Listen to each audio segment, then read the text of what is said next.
everyone, has been set aside for an update on COVID-19 emergency. And I know that Dr. Cullen with the Pima County Health Department was going to join us today. I don't know if she's with us.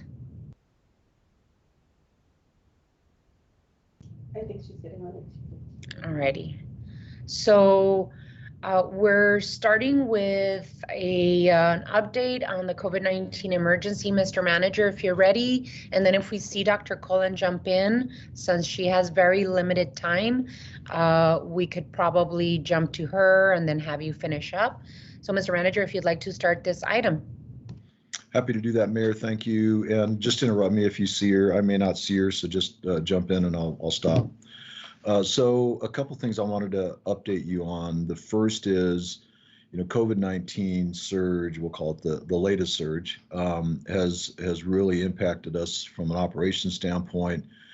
We are seeing a lot of employees affected by that, a lot of operations. What I will tell you is we're watching it very closely. We're monitoring it very closely, making sure that in some instances we're following our continuity of operations plan, basically implementing that. In other instances, we're just able to cover and help each other out. I did see something from our medical director over at Tucson Fire, Dr. Gaither. He thinks that this week and next are going to be pretty rough, just coming out of the holiday. So we're preparing ourselves for that, kind of bracing for that. I just wanted to let you know we are on it. We'll try to keep you posted as best we can. I've got absolute confidence in the directors and their ability to manage through this, but I wanted to make sure you were aware of that. Second topic, related to testing. I know that we implemented our testing. As you know, we interviewed our testing requirement for those that are non-vaccinated, which are basically those that were issued medical exemptions or religious accommodations. And we started that last week. The first requirement was on the 5th. We had a few bumps in the road just trying to get the program going. It's very complex to try to get folks to the testing site and going through that exercise. But I will also let you know that I've been disappointed. We've had some folks that have been disrespectful to our testing partners. And I share that with you only to let you know that, A, I'm not going to tolerate that, but B, if the accommodation, which is the testing, becomes difficult or unruly for us, then I may come back to you with a recommendation that we stop that. And I don't mean stop that as a testing, but stop that as an accommodation. So I'm not prepared to make that recommendation at this point, but I did want to let you know that I'm very disappointed, when our vendor, who has really done a good job to be at our side throughout this, has reported, some folks that are being abusive, and we'll deal with it on our end as an administrative matter, but just on a bigger picture, I did want to let you know that I may come back to you with a different recommendation down the road. So Mayor, with that, happy to answer questions. I know that Dr. Cullen was going to try to be on around 2:10. I know that I see some questions, so I'll turn it back over to you, Mayor. Mr. Ortega, can you talk a little bit more and expound on the vaccination side at the Tucson Convention Center? Because that's something the city of Tucson is adding to the equation in terms of vaccination. If you have any logistics on that, how many vaccines per day, and the partnership with the city of Tucson and Pima County, et cetera. So I'm sorry, Mayor, I don't have numbers for you. I do know that at least one, because that was me. I went over and got my booster there, so I know that, and there were a lot of folks in line with me. I can tell you, Mayor, that that relationship and partnership has gone phenomenally well. From our perspective, working closely with our partners at Pima County. The day I happened to be there at the same day as the State of the City. And so I was able to watch it for about probably 45 minutes to an hour. Well-oiled machine in terms of getting folks in, processing them and getting them out. And although I was there for a booster, they were doing a lot of first shots and second shots as well. So that will continue. That might be a question that we can ask Dr. Cullen when she comes on. because she might have a little more. And I'm sorry, I just don't have statistics. I apologize. I should have thought about that and I didn't. That's okay. I do see some interest by my colleagues on the council, Councilmember Fimbres and then Councilmember Lee. Thank you, Madam Mayor. Hey, Michael, can you identify which department has the most people out sick with the COVID? Which departments? And can you remind us what the protocol is? Sure. Mayor, Councilmember Fimbres, I'm not really able to differentiate that from a HIPAA standpoint. I can tell you we do have a fair amount of individuals calling out right now. We aren't really at liberty to necessarily dissect that data. We can do that. Yeah, I'd say there's like 25 people out of the health department, 25 people out of the fire department, etc. Yeah, the last number that I saw, Councilmember Fimbres, was just over 20, between 20 and 30 in fire, close to that or similar to that in police as well. But again, keep in mind that's all that are out. That doesn't necessarily mean those are COVID, and I can't really give you that information directly. That's the biggest concern. The other area is our environmental services that has some folks out. This is a little dated. We had over 10, I think it was 10 or 15. That was about a week and a half ago. I do not have that as of today, but we are watching it very closely. It ebbs and flows as we go through that. We are working individually with the directors in terms of the protocols for return to work and what that looks like, just to make sure that we're not only keeping the employees safe, the ones that are ill, but also keeping from spreading the virus to others, to either the public or other employees. Can you remind us what the protocol is for somebody that tested positive? How many days they have to be off? I heard 10, I heard 5, I heard so many different stories right now. Yeah, Mayor, Councilmember Fimbres, the reason you're hearing different stories is because that's pretty fluid. CDC guidelines initially, I think, were either 10 or 14 days. It was like that for quite a while. They recently just changed it to 5 days. And so we are going down that path now. And we're going to make sure that again, the goal is not only compliance, but also keeping people safe, both the public and our employees. But right now it's at 5 days. Thank you. And the CDC says now that the masking needs to be the KN95 or the N95 mask. And I know we were handing out some cloth masks too. We changed our policy on that to meet the CDC guidelines? Sure, Councilmember Fimbres. Mayor, before I answer that, I do have some info. We are providing about 500 vaccines a day at TCC. They're open 6 days a week, 10 to 7. It's been very, very successful, as I mentioned. So that's the information on that. A pretty good partnership. Again, really speaks to us working together to address this.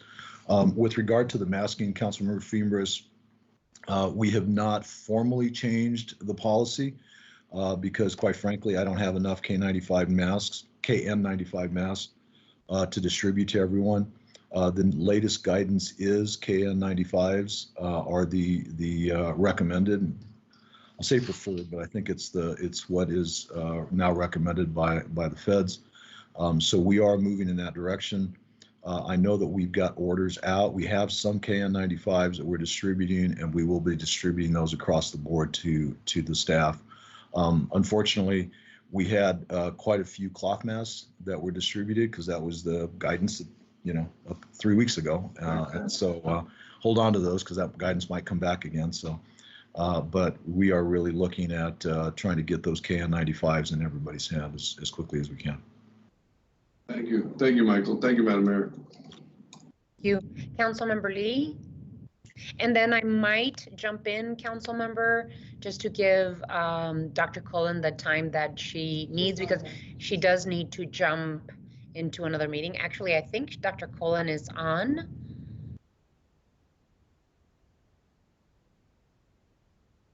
There she is. Hi, Dr. Cullen. Thank you so much for joining us today. We appreciate it. And we're aware that you have some time crunches.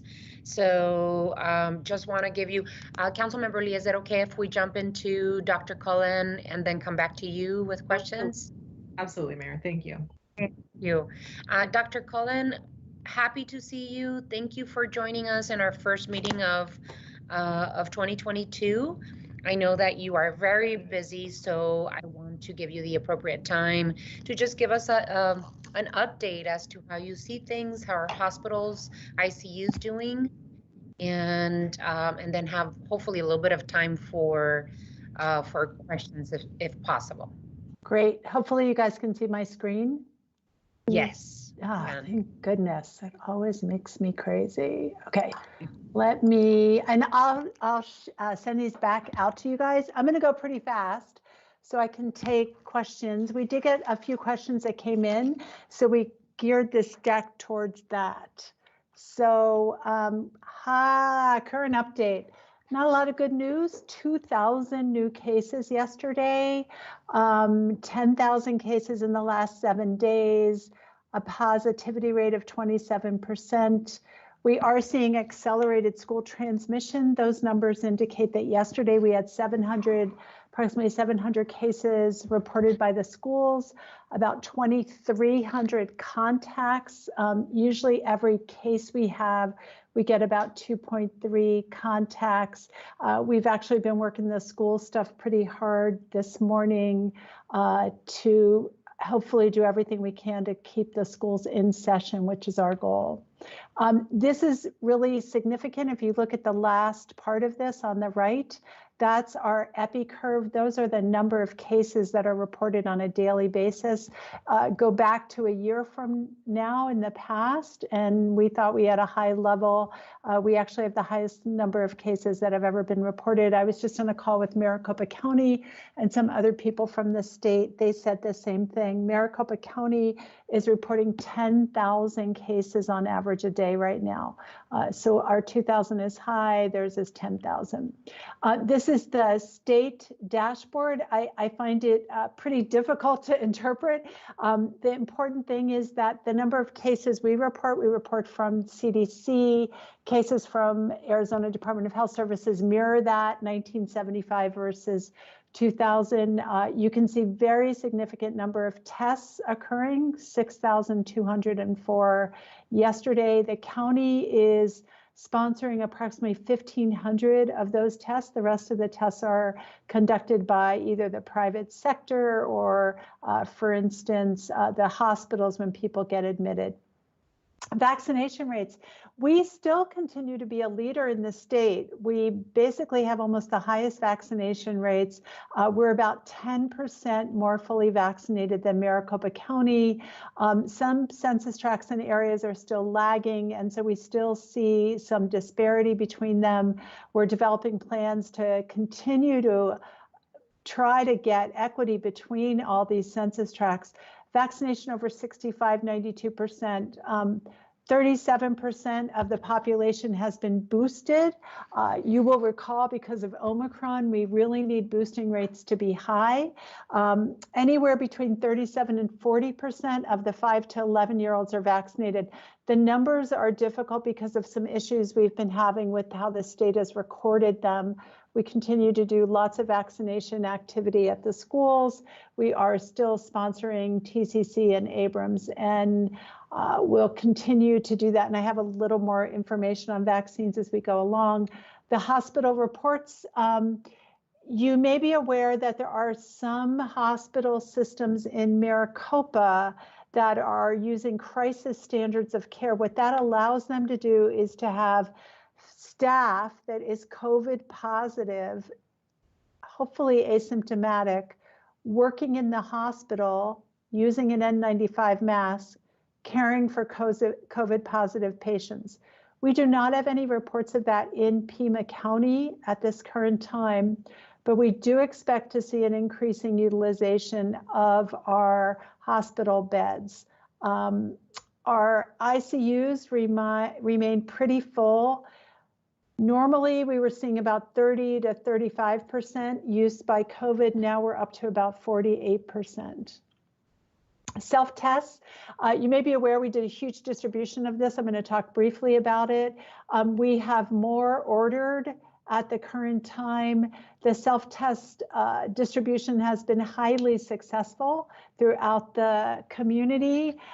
We've delivered over 70,000 out at our libraries. We had to halt that January 4th due to national supply chain issues. We do have orders into the systems, but we're in the same queue as everyone else is right now.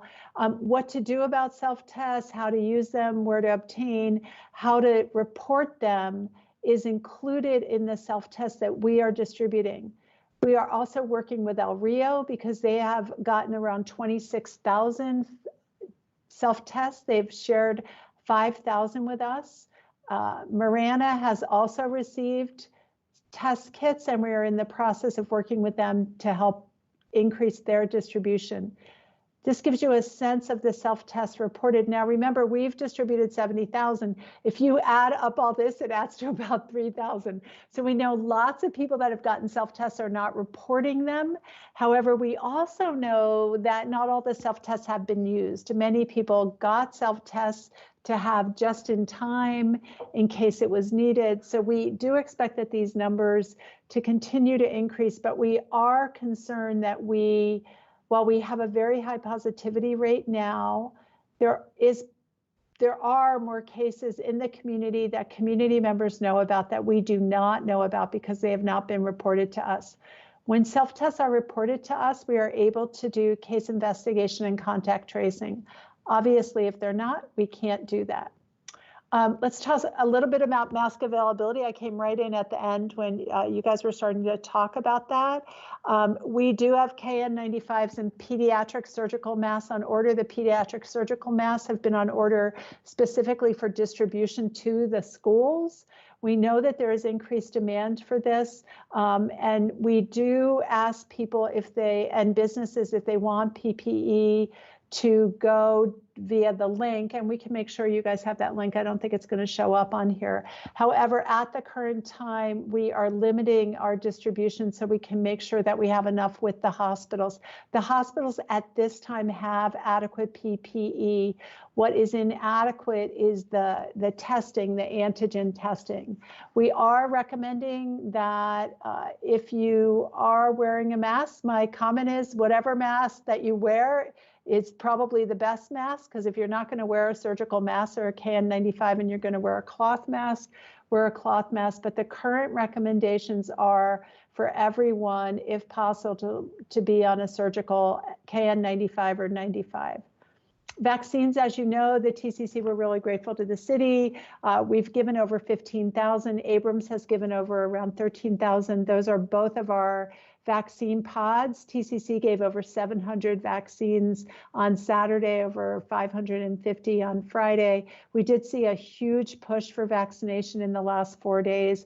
We're grateful for that. Not totally sure what's pushing it. Some of it may be that the booster availability for some of the kids. We will continue to provide vaccination series, and we've been working with TCC. We're going to move during the Gem and Mineral Show, but we're still going to be available there. And people, let me see, staff volunteers are welcome. And with that, I am going to quit sharing and I can take questions. And we'll make sure you guys get a copy. I think that we pushed this out to you guys already. Thank you, Dr. Dr. Cullen. Goldberg. I just have a question regarding our Pima County Health Departments and the county's partnership with the state in terms of the state providing either the funds or providing KN95 masks for children and adults as well as tests. Can you give us a little update as to how the state is participating in this? Yeah, thanks, Mayor, for that question, and Council. So the state has been a fairly decent partner with us recently. So we get our vaccines through the feds, but we get them through a distribution working closely with the state. In terms of tests, the state has given us as many tests as they can. Actually, I was on a call today and Maricopa said they got none and we got 5,000. So I don't really want to say why I got them and Maricopa didn't, but it was good that we got 5,000. Are we getting enough? No. but the asks that are coming into the state are huge, and they haven't been able to meet them. In terms of PPE, we are continuing to get masks. We actually had overloaded our warehouse. So that's why we still have like 80,000 KN95s. I think we have almost 200,000 surgical masks. So we have a lot of that. What we hadn't specifically ordered was the pediatric surgical mask. There was a lot of concern that the kids wouldn't move to them, but I basically said, hey, let's just get them and see what happens when we push them out, and maybe they'll be able to use them. The thing I didn't talk about was the FEMA teams. So FEMA is coordinated through the state, through the Assistant Secretary for Preparedness Response at Health and Human Services and Region 9 in San Francisco. We have 2 FEMA teams in the county for monoclonal antibody. However, yesterday we had a glitch with getting monoclonal antibody. So one of those teams is going to start doing vaccination to support vaccination at TCC and Abrams. Unless we get monoclonal, we might get it today. The other thing is we did request a FEMA team to come in for testing. We have preliminary agreement that that team will come in. We've been talking with PCC West. That will most likely be a drive-through site, up to 1,000 to 2,000 tests a day. We hope that they will come in within 7 days. I was hoping by the end of this weekend, but I don't know if that's reasonable or not. But so the state overall has been helpful. I will tell you that we have learned this trick, which is we have to get ahead of everybody else, which sounds terrible, right? Because obviously we want everybody in this state to benefit. But when we got our FEMA teams, it's because we kind of pushed our way to the front of the line. Yeah. Well, I know that type of having to get ahead. Councilmember Lee, and then Councilmember Santa Cruz, and then Councilmember Fimeres might have a question as well. Mayor, my questions are for the city manager, so I'm happy to defer to my colleagues who have questions for Dr. Cullen. Councilmember Vice Mayor Santa Cruz. Thank you, Mayor, and thank you, Dr. Cullen, for that update, although kind of grim. I did have a question regarding the estimated positivity rate for COVID testing that's not being reported. Do y'all have a ballpark figure around that? And then is there a place that we could direct people and encourage them to report positive tests? Yeah, thank you for that question. We will get you the link for where they can report positive tests, because it's what we call a Qualtrics survey on our website. This question about positivity in home testing is really a great question. I don't have a great answer other than I have no indication that it is any less than what we are seeing at our testing sites. And the reason why I say this is we get reports on a daily basis at our testing sites, and our testing sites on average are running between 20 and 35% positivity, regardless of if people are symptomatic or not. So given that, I think the home tests are probably in a similar vein. I don't know if any of you have done the home test. It's just like, you can think of it in a sense like a home pregnancy test. It's just a line that lights up. We have put together some information to make sure that it's easier to do than the package insert, which I think is pretty difficult I couldn't do the first one. I had to have somebody to explain it to me. But the information we put together has made it easier and more understandable. But I think what we're going to see is significant positivity. I was just on a call about half an hour ago with many people throughout the state where those are the positivity rates that are being reported throughout the state. Some of the tribal nations are reporting 35, 40% positivity. So I think we are that high. The next logical question to me, which is through my clouded crystal ball, is what's going to happen. And I think most of us believe, and this is kind of a dismal prediction, that these case rates may even double. that we may go from 1,000 cases a day to 2,000 cases a day, that we hope that the peak of this will be the end of this month. But remember, it's only, what is it, the 11th. And then in February, if we do what other countries have done, we have a really, really rapid decline. So our commitment right now is, work with the schools, work with the community, try to keep as much open as we can. From a business perspective, really, we mandated masks, but we don't have an enforcement mechanism. But get people to mask, get people to vaccinate, and get boosted, and to stay home if they're ill. I'm sure the city is seeing similar numbers to what other businesses are reporting, with this increasing number of people ill. The new isolation and quarantine guidance, which I didn't talk about here, I actually endorse. I know there's been a lot of concerns about it. I think Omicron especially is showing us that in the first 2 to 3 days, you can get ill, and you can actually get quite ill even if you are vaccinated, but you rapidly recover. And by quite ill, what I mean is you want to be in bed, you want to be asleep, not that you need to go to the hospital. So long-winded way of saying, I share your sentiment and I'm worried. Yeah, very worried. Vice Mayor, did you have any follow-up questions? I did, in terms of children and schools. As a mom of a 12-year-old and a 15-year-old, we have had some scares in terms of exposure in schools. Are there any conversations with the school districts regarding going online for the next week or two? Are there any discussions? And that's why I asked about the state providing KN95 masks for children from preschool to 12th grade. Because if we do want to stay in person, then I think we need that additional support from the state in terms of testing and KN95 masks for kids. Yeah, thank you, Mayor and Council. These are great comments. I will try to find out when these 20,000 pediatric surgical masks are coming into the county. I know we ordered them about 7 days ago. I don't know if they are here yet. I think not. We do not have any children's size KN95s coming in. In terms of the discussion with the school district, with the principals, with the classrooms, we have had ongoing discussions that I will share with you are accelerating. And the reason why they're accelerating is because of the number of cases that we are seeing.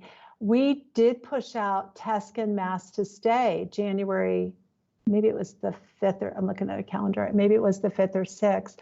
We had worked that with the school districts last winter, in December and over the holiday, really with this commitment of not having to quarantine the kids for 10 days or 7 days or 14 days, whatever it was disruptive, and we knew that. So I think this is going to be a wait and see game. We actually just this morning discussed what does it mean to be an outbreak. You guys may recall that the definition of an outbreak was 2 cases that are epilinked, meaning like they're in the same classroom. They're not epilinked, they're not family members, but they're linked in the classroom in a 14-day period. We have had discussions with many of the classrooms in the last, well, it's only Tuesday. I think it's only Tuesday.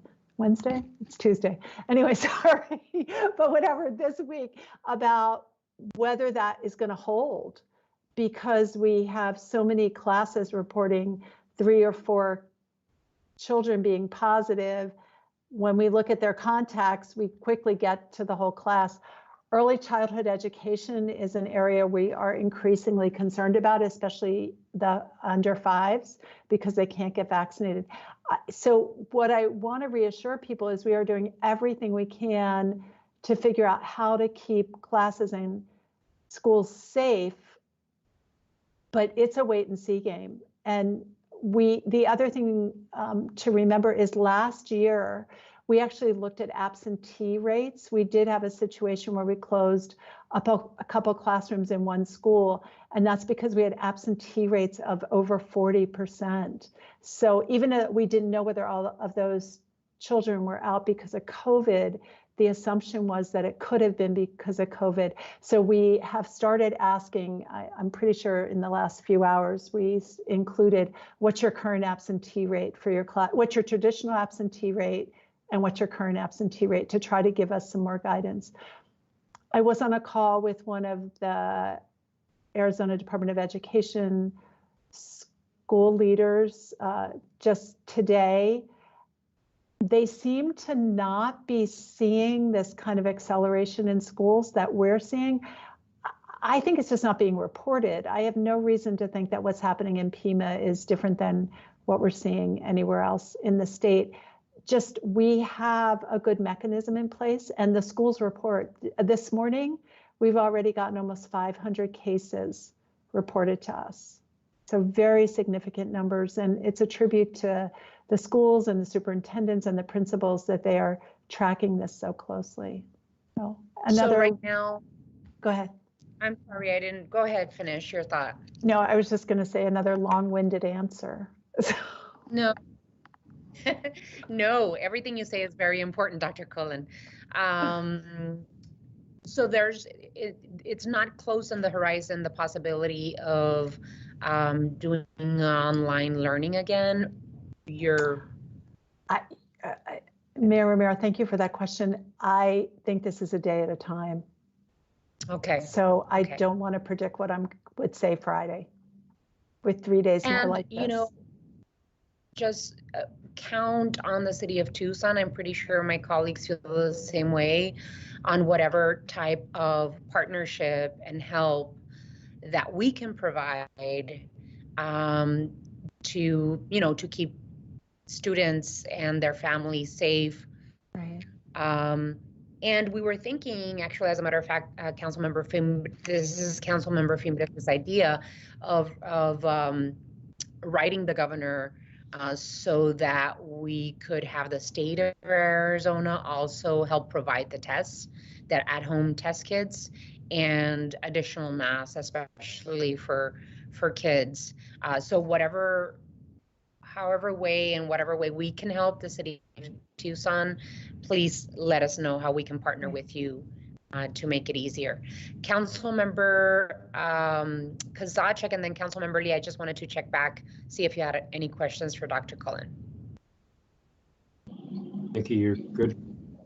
I just have one kind of to add to the mayor's context. I was talking with her yesterday, and our 9-year-old who's been fully vaccinated, we've sent her to school with KN95 masks all the time, and the prices have tripled for what we were buying in the private sector. So to me, that's a big concern for families in general, because I was second guessing what we could send her to school with to keep her safe. And I know if we're questioning that, then people who are on very tight budgets are having to make those determinations on buying the appropriate PPE for their child. So I just wanted to kind of add that to the conversation, really from an equity issue as well, because the supply and demand, it's being capitalized on.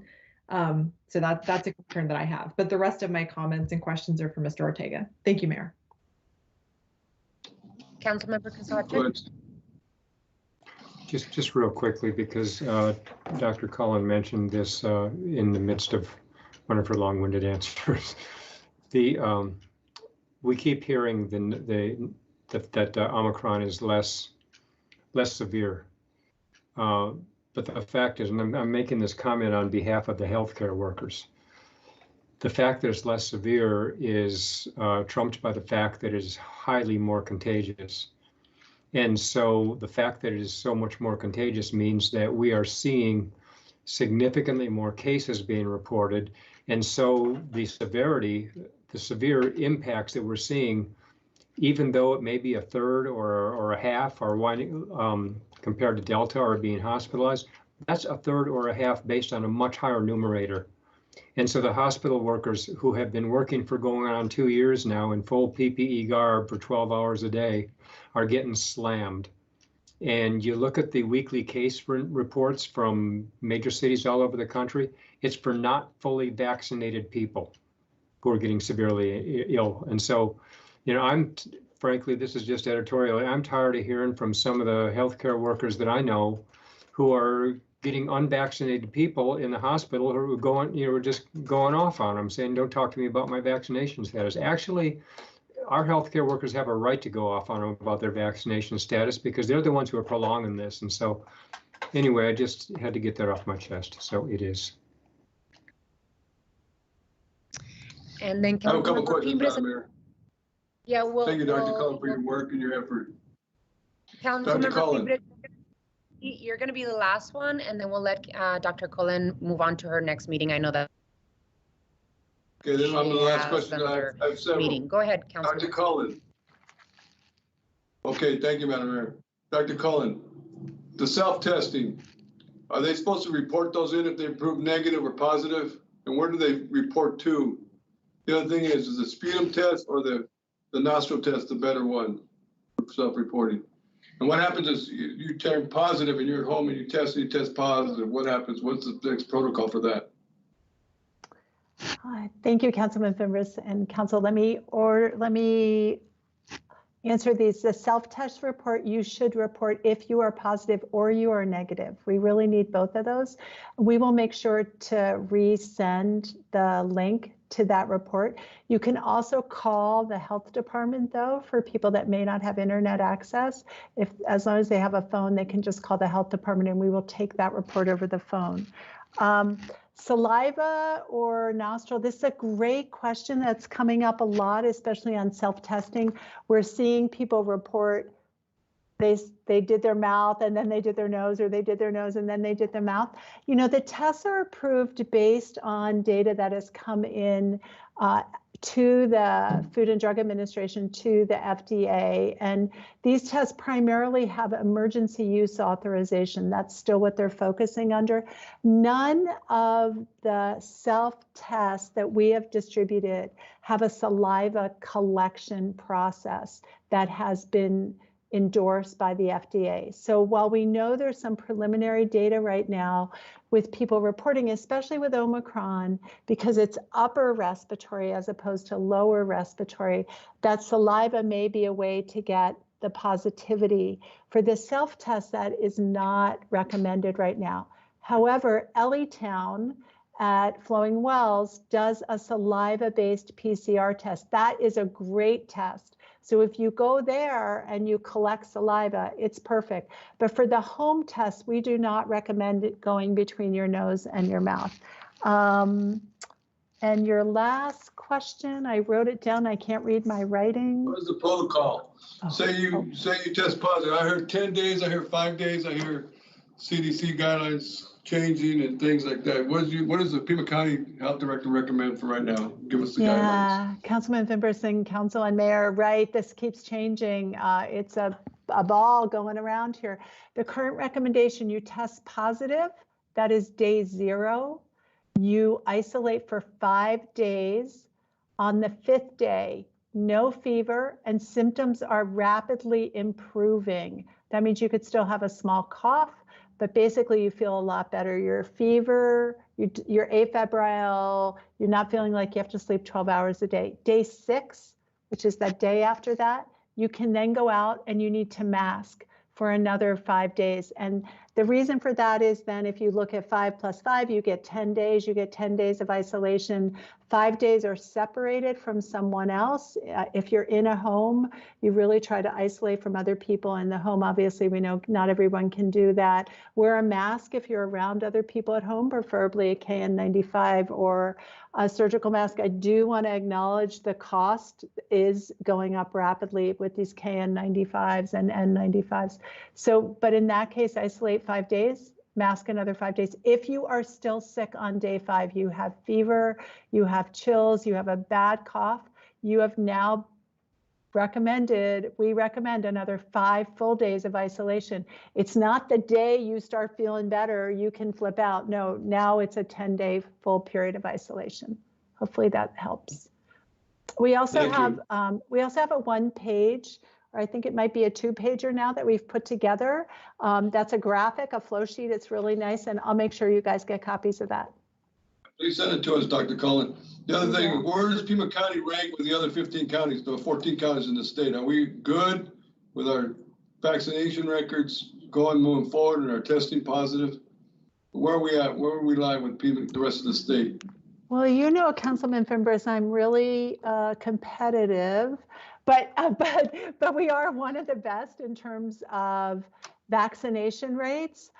In terms of our case per 100,000, we're up there with a too high a number, and our positivity rate is high. But the one thing that we have really been able to control is, or to recommend, encourage, support vaccination. We continue to be usually the second best in the state, and that's because Santa Cruz is at 95%, and they've been there for a while. Smaller county, however, about 25,000 people. Smaller counties. So, Thank you, Dr. Cullen. you're Now, welcome. I understand the state of the state, the governor says you don't have to mask, you don't have to worry about no vaccination records for this thing coming to Tucson at the Conquistador. What should we do about that? The other thing is, Madam Mayor, do we need a motion on my request, sending a letter to the governor asking for additional funding for masking and stuff? Dr. Cullen, then the mayor. Councilman Fimbres, in terms of events, we Yes, have, events. yeah, we are, just so you know, we are in the process of, I'm looking for it, but I don't have it right in front of me. We realize this is critical, and we have put together event guidance that we will be posting on our website. We are also available to meet with any event organizer who would like to meet with us in terms of what our recommendations are. Obviously, anything inside, we recommend full masking, 100%. Thank you.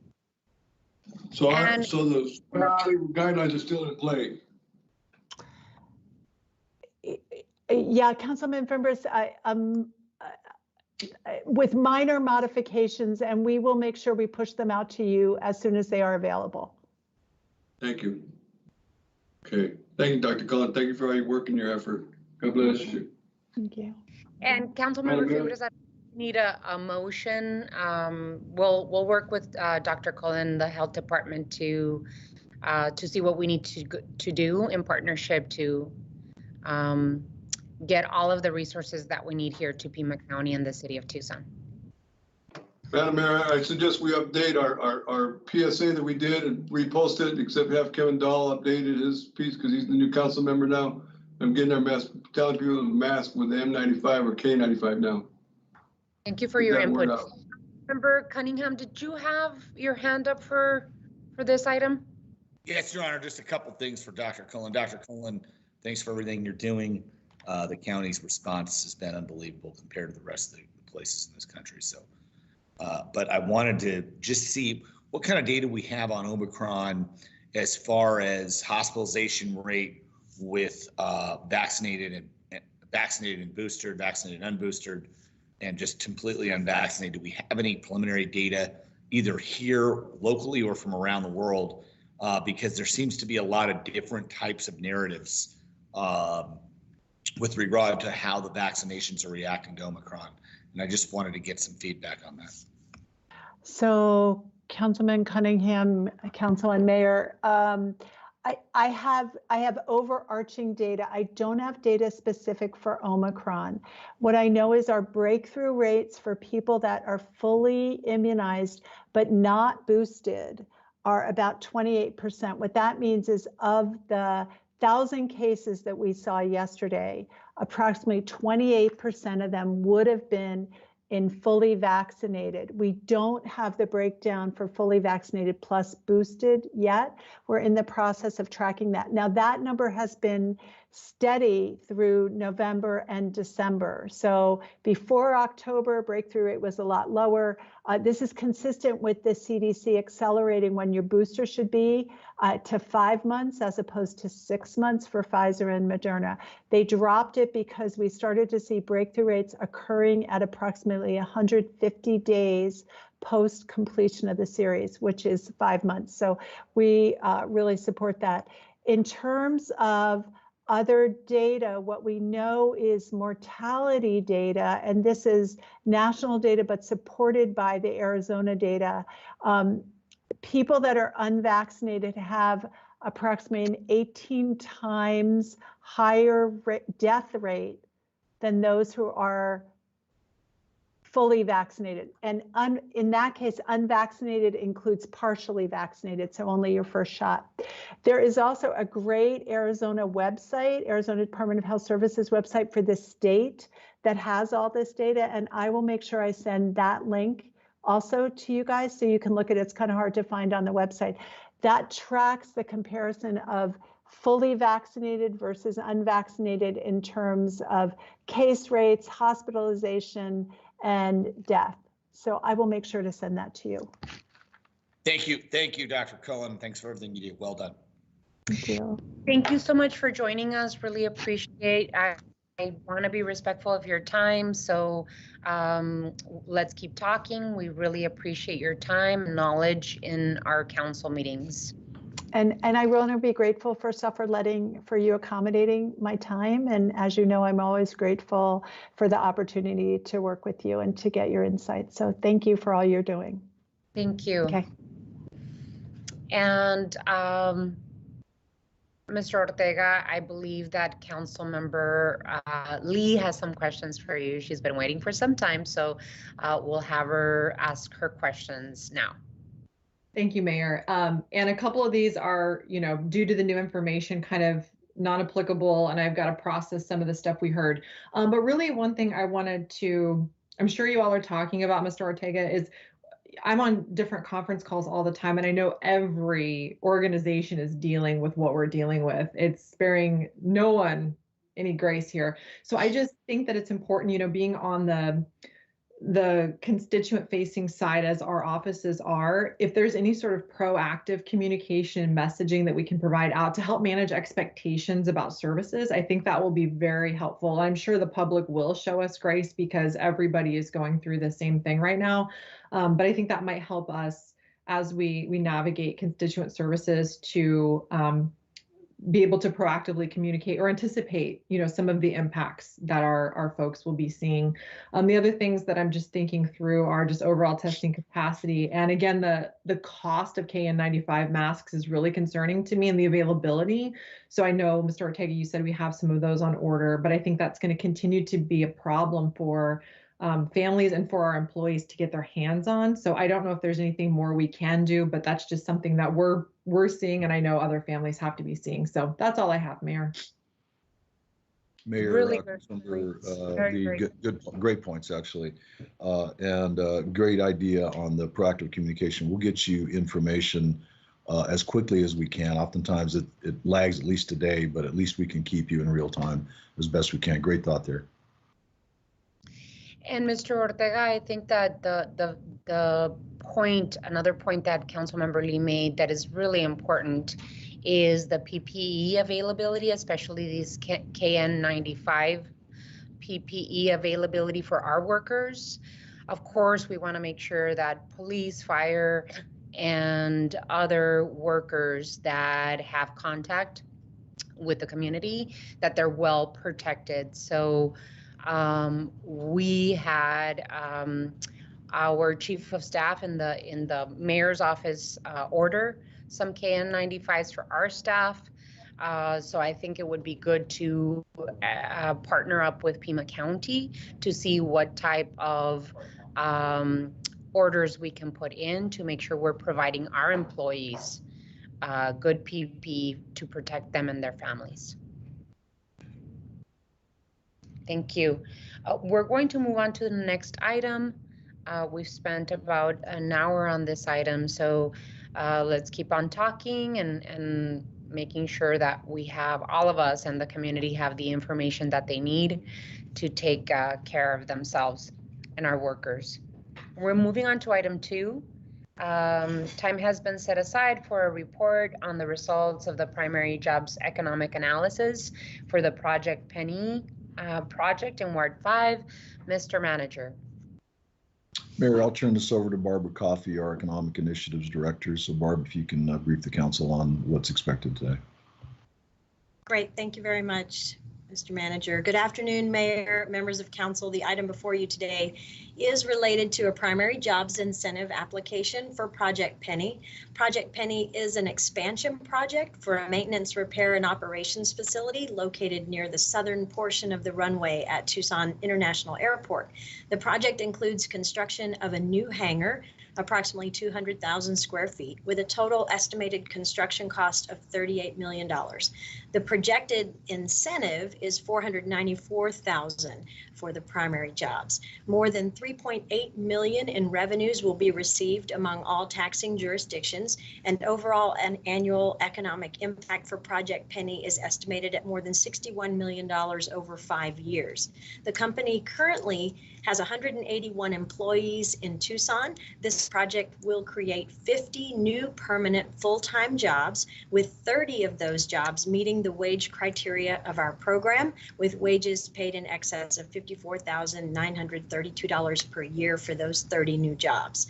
The complete report of the third-party economic impact analysis is included in your backup documentation. Construction for this project is expected to start later this year, with completion in 2023. So if you choose to move forward today, we will come back to you on February 8th with a notice of intent to enter into a development agreement. And then the final consideration of the development agreement will be before you on February 23rd. And with that, I'm happy to answer any questions you may have. Also, Donovan Johnson is on the meeting today in case you have any questions from the development team. So, Mayor. Thank you, Barbara. I just wanted to make this time available to Councilmember Fimbres, since this project is in Ward 5. Madam Mayor. Ward 5, yeah. Thank you, Madam Mayor. Barbara, we had discussions with Project Penny, also working with educational institutions such as Pima Community College, Airplane Program, the Bombardier, and Pima County JTAD, and other for potential employees. We had discussed it. They seem to be willing to work on that, correct? Yes, we will be happy, Mayor, Councilman Fimbres, to make any connections to our workforce partners, and those are in progress. Certainly, we will continue to facilitate those meetings and relationships. Thank you, because aviation technologies is also stressed over there, particularly over there at Pima College East Campus. With that, Madam Mayor, I move to direct the staff to return with the development agreement, formalize the incentive. That's my motion. I'll second that. There's a motion and a second. Let's go to further discussion. I just wanted to add, Barbara, thank you for your update on this. This is a pretty amazing investment, $38 million investment in capital in the Tucson International Airport and its footprint. It seems to me, from what I see in the report that you've included, that the workforce, the tax revenue, and the construction impact for this project is a very, very good start for 2022. You know, I'm really happy that there's going to be an expansion of jobs created, and the capital investment is pretty impressive of this project. So I am fully supportive of this project, and I'm looking forward to see it come to fruition. I just wanted to ask, are there any environmental impacts that we should be aware of or should be concerned about, or this is just straight up a construction project that will, you know, have some sort of, what type of project is this Project Penny at the airport? Thank you, Mayor. There are no environmental impacts that I'm aware of. I also have, again, I mentioned Donovan is on the call as well. And there are some planning processes that we will go through to take a look at this. So it will go through all the proper channels and meet all of our ordinances and requirements.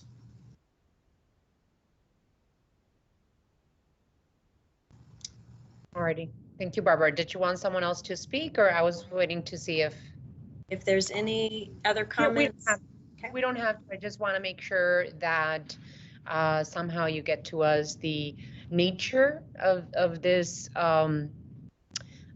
project, just to make sure that we are all assured that there's no environmental impacts besides the construction of the warehouse and, et cetera.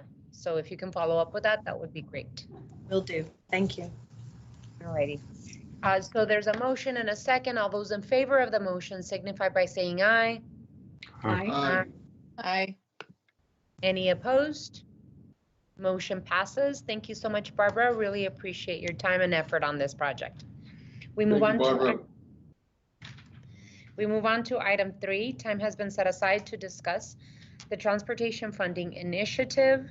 I just wanted to open up with setting up this conversation for my colleagues on the council. We have been talking about transportation and transit and Move Tucson in our strategic planning efforts to basically have an action plan in front of mayor and council that has been informed by our community. And we, for the past 10 years, mayor and council have been working steadily at investing in our roads and our neighborhood roads and our major roads, and that is through the investment of different initiatives. Prop 101, Prop 407, which started it all. We are seeing an investment through the RTA on major corridors. So we've had a steady investment in our transportation, roads, transit systems in the city of Tucson. What I love about what we have accomplished through the strategic plan, which is our Move Tucson plan, is that now we know what the needs and the wants of the community are. We know what we want, we know what we need. Now we have to start talking about how to fund this. And so there are many different funding sources that we could potentially tap into, including federal funds. I have to congratulate this council and the city manager for investing general fund monies into neighborhood road repair, something that I had not seen previous mayor and councils invest in. The general fund investment of $14 million on top of HERF investment, on top of other investment strategies, is something that is good for all of us. But as we look into the future, I would just want to make sure that we talk about how to invest and find the funds to invest in the vision that we all have and that the community has for our transportation, transit future in our city. So we need to get ourselves ready because once we have a plan in hand, a vision in hand, then now we need to start working steadily into funding that vision. And so I'd like to make sure that we have a thorough discussion of what the options are in front of us and then how we proceed as we move forward into the possibilities in terms of initiatives, as well as HERF federal funds and the possibility of continuing our participation with the RTA. So with that, I'd like to hand over the mic to our city manager, Mr. Ortega, so that he could review the memo that he provided all of us, but also what he believes where we go next. Thank you, Mayor. You set it up very nicely, and I think framed it nicely to start the conversation. So first and foremost, you mentioned it, but I want to emphasize it. The fact that this mayor and council is able to invest general fund money and has focused that as a priority is huge. My understanding is we've never done that. And this year was $14 million in FY22. I've looked at our financial position, and I believe that we can commit similar amounts for the next 5 years. which is huge. That's a big deal, right?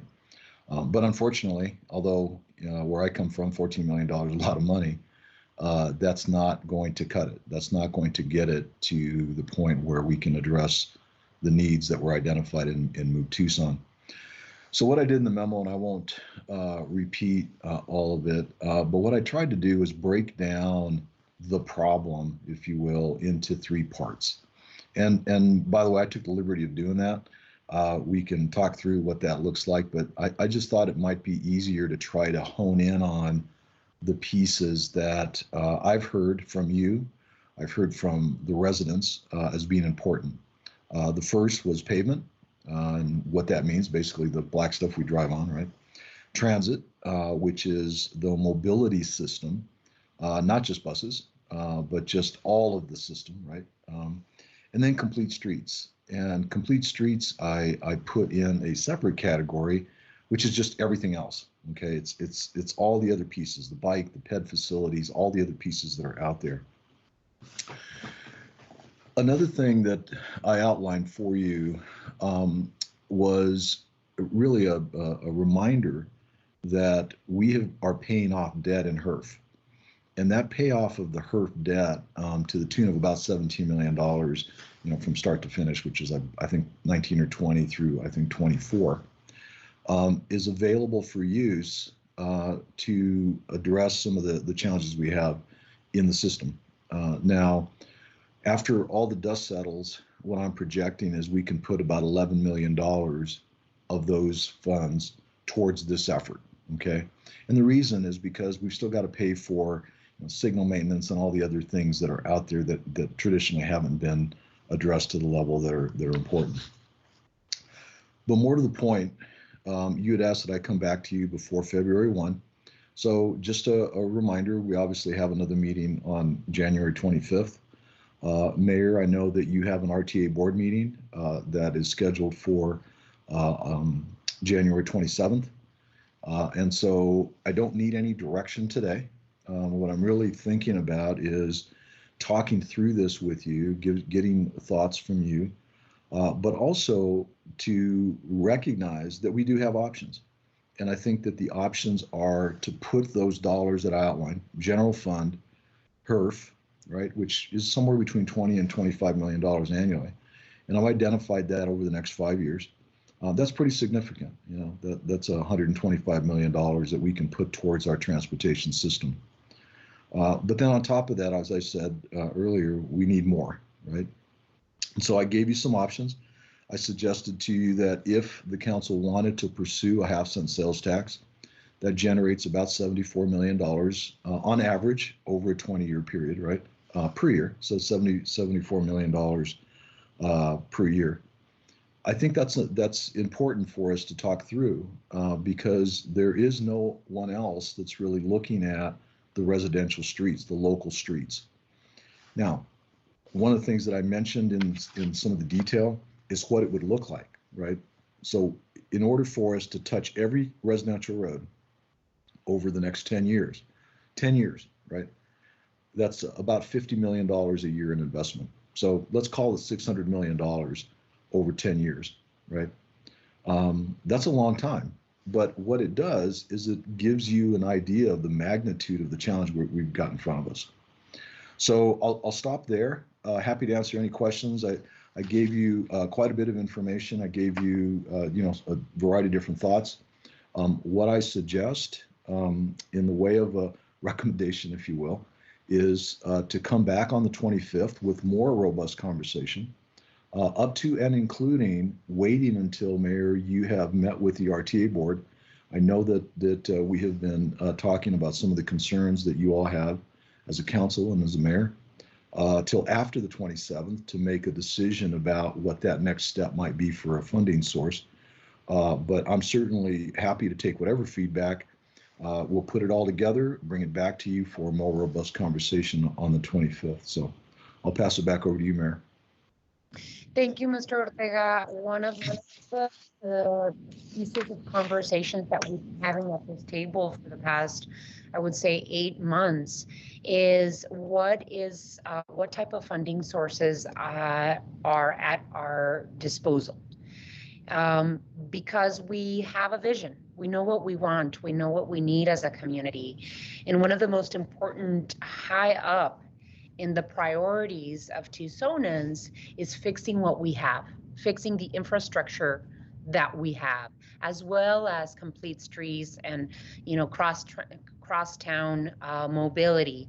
And so we've got to make sure that we make our own plans as a city.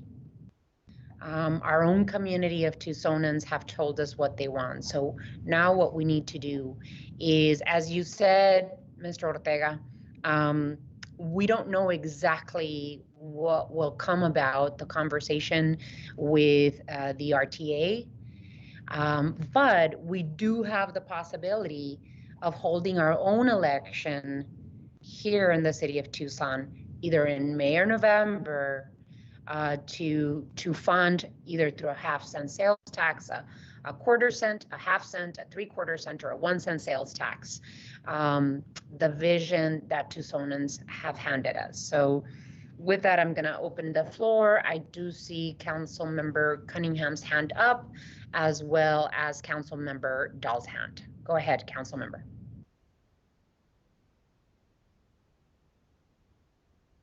So there's a few things that are going on here. Number one, we need the folks at the RTA to understand that we're not going to bluff on this. If we have to go it alone, we'll go it alone. But we also need them to know that we recognize that we get a way better package if we do this region-wide. And we understand that, and that is true. It's also true that we don't need to run the entire RTA. I want to have some weighted voting, but we don't need to have the whole thing. I'd like to have a very specific criteria on how the funding is divided, and none of this, oh, hey, this project goes into the city for like 1 mile of the 7 miles it's being built, so it counts as a city project. We've got to be a little bit more specific on how those funds are allocated and the piece of the pie that the city's getting, et cetera. I'm not going to demand that we get 50% of the voting. I'm not going to demand that we get an extra share of but we want to get our fair share. We want to be sure that the criteria lives up to that. Those are the things that we're looking for. And I think, I've been the first guy to slam some of the RTA stuff for a lot of different reasons, mainly because the phase 1 RTA project that got done here in Tucson was the one that my constituents least wanted. Moreover, some of our projects kind of got pushed out. I think they're all going to get completed, as what's been conveyed to me.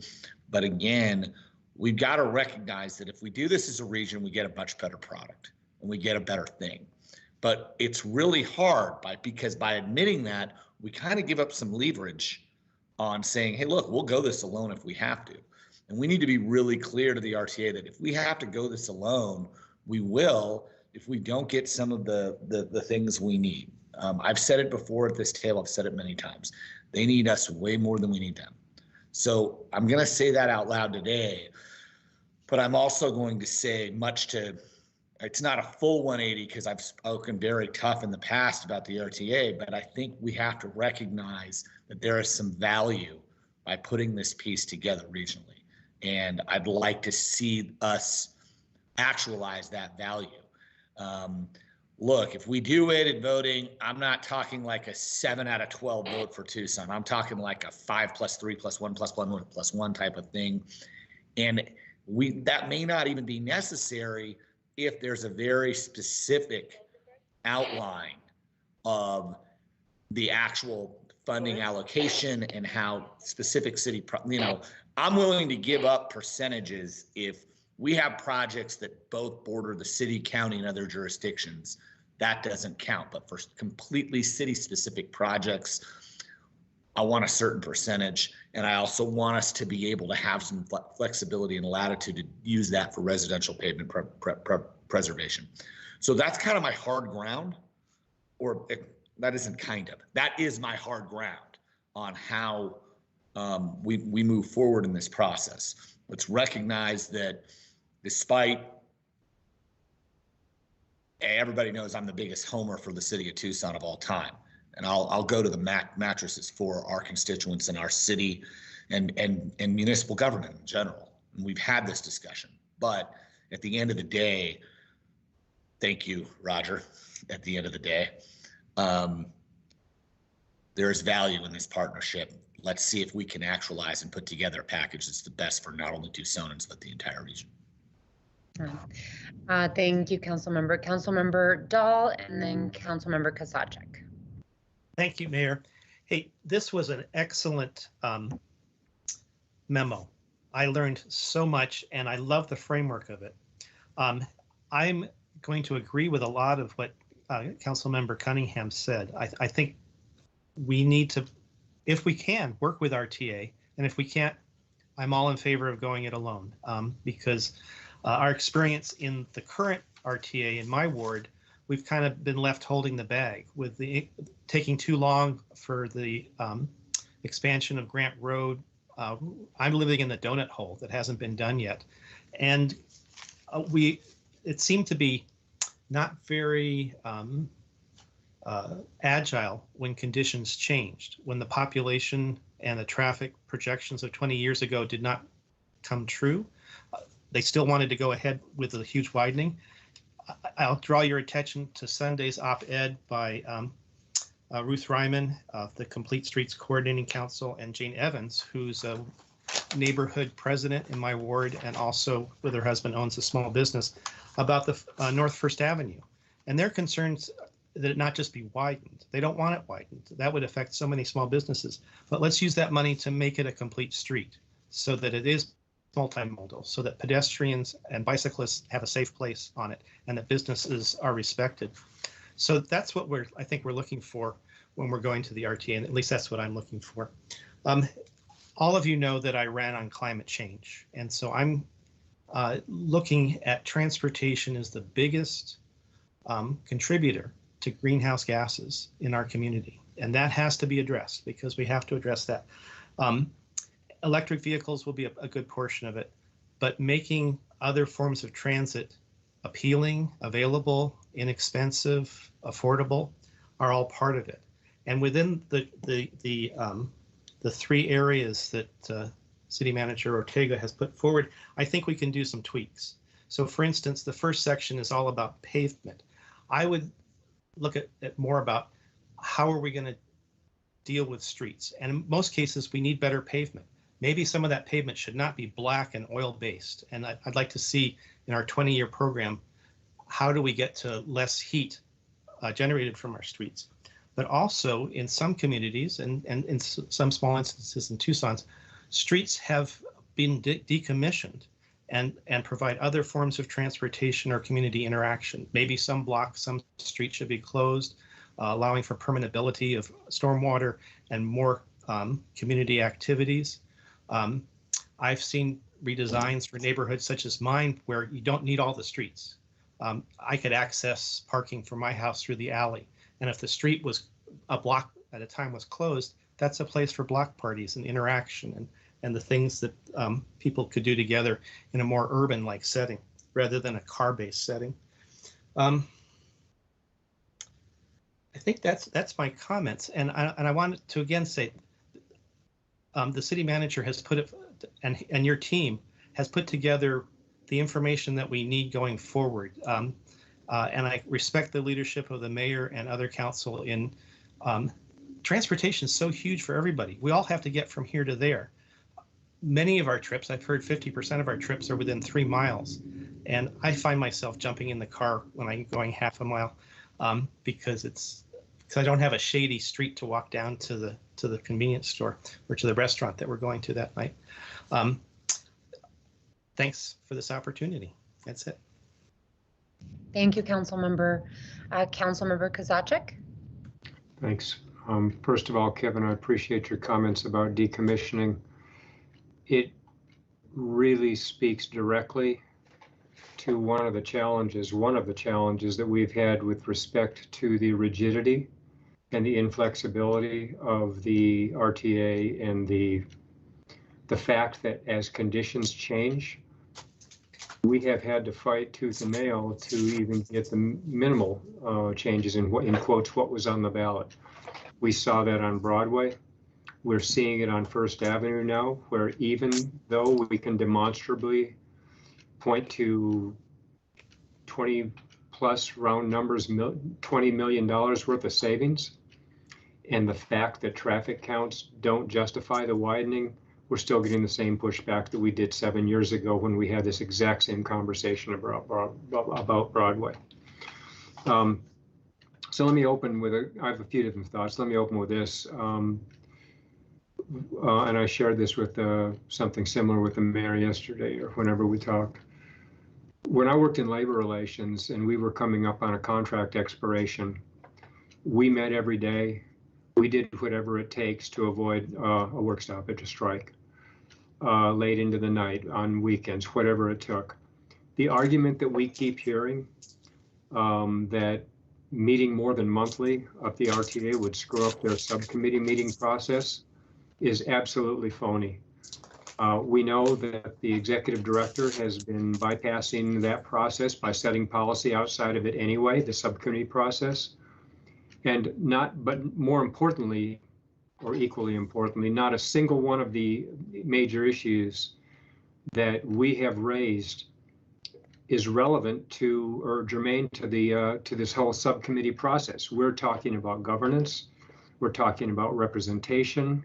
As Paul just mentioned, we're talking about funding. These are policy matters that the PAG board can be making policy decisions on and changing bylaws and sorting them out. It has nothing to do with the subcommittee meetings. So by meeting monthly and really taking a year to even get things on the agenda, even though Rahina's been asking for this, and about this time last year, we're finally having what appears to be the beginning of a substantive conversation. And then now they're saying, let's continue this conversation over the next 6 months. This brinksmanship that they're playing really sends the message that either they don't take our issue seriously or they don't care if we're a part of their package. So I would agree with Paul. Let's really send a message today that we're serious about this, and we're not.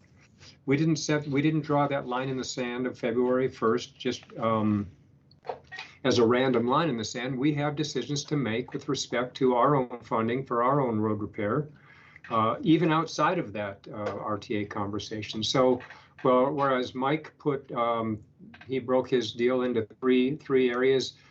I'm looking at this as we're juggling 3 balls right now also, and those 3 are Prop 101, which expires in June 30th.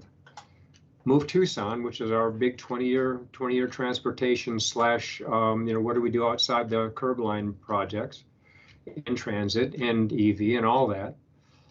And the RTA is the third ball. Now it's when I've had this conversation with constituents and others, oftentimes it gets misconstrued that, hey, we're jumping ship on the PAG and we're moving out of the PEMA Association of Governments. That's not what this conversation is about. We will remain a member of the PAG board because we have to. That's where the federal funding comes. That's where the grant money comes from. The mayor is absolutely great at leveraging federal contacts to bring some of those federal dollars in here. We're not leaving the PAG. This conversation is about, do we participate in the half-cent sales tax extension? Completely separate conversations. So we're less than a month now from our own February 1st line in the sand, and we have a Prop 101 election called for May 17th. I think it's the 17th. One question I have before I go on, and this would either be for Roger or Suzanne. I don't know if Roger's on the call. What is our deadline for providing ballot information to you so you can get something on the ballot? Our absolute drop dead date is February 1st because arguments for and against that proposition will be due on February 16th. So we have time to advertise. Wow, okay. Oh, we haven't had any real substantive conversations, public discussions about Prop 101 and what that looks like. So based on what Suzanne says, we can't wait any longer beyond, and I'm not talking about giving direction today, but I'm saying we're in that month. So here are some of my realities, just in terms, Paul shared where he was at on it.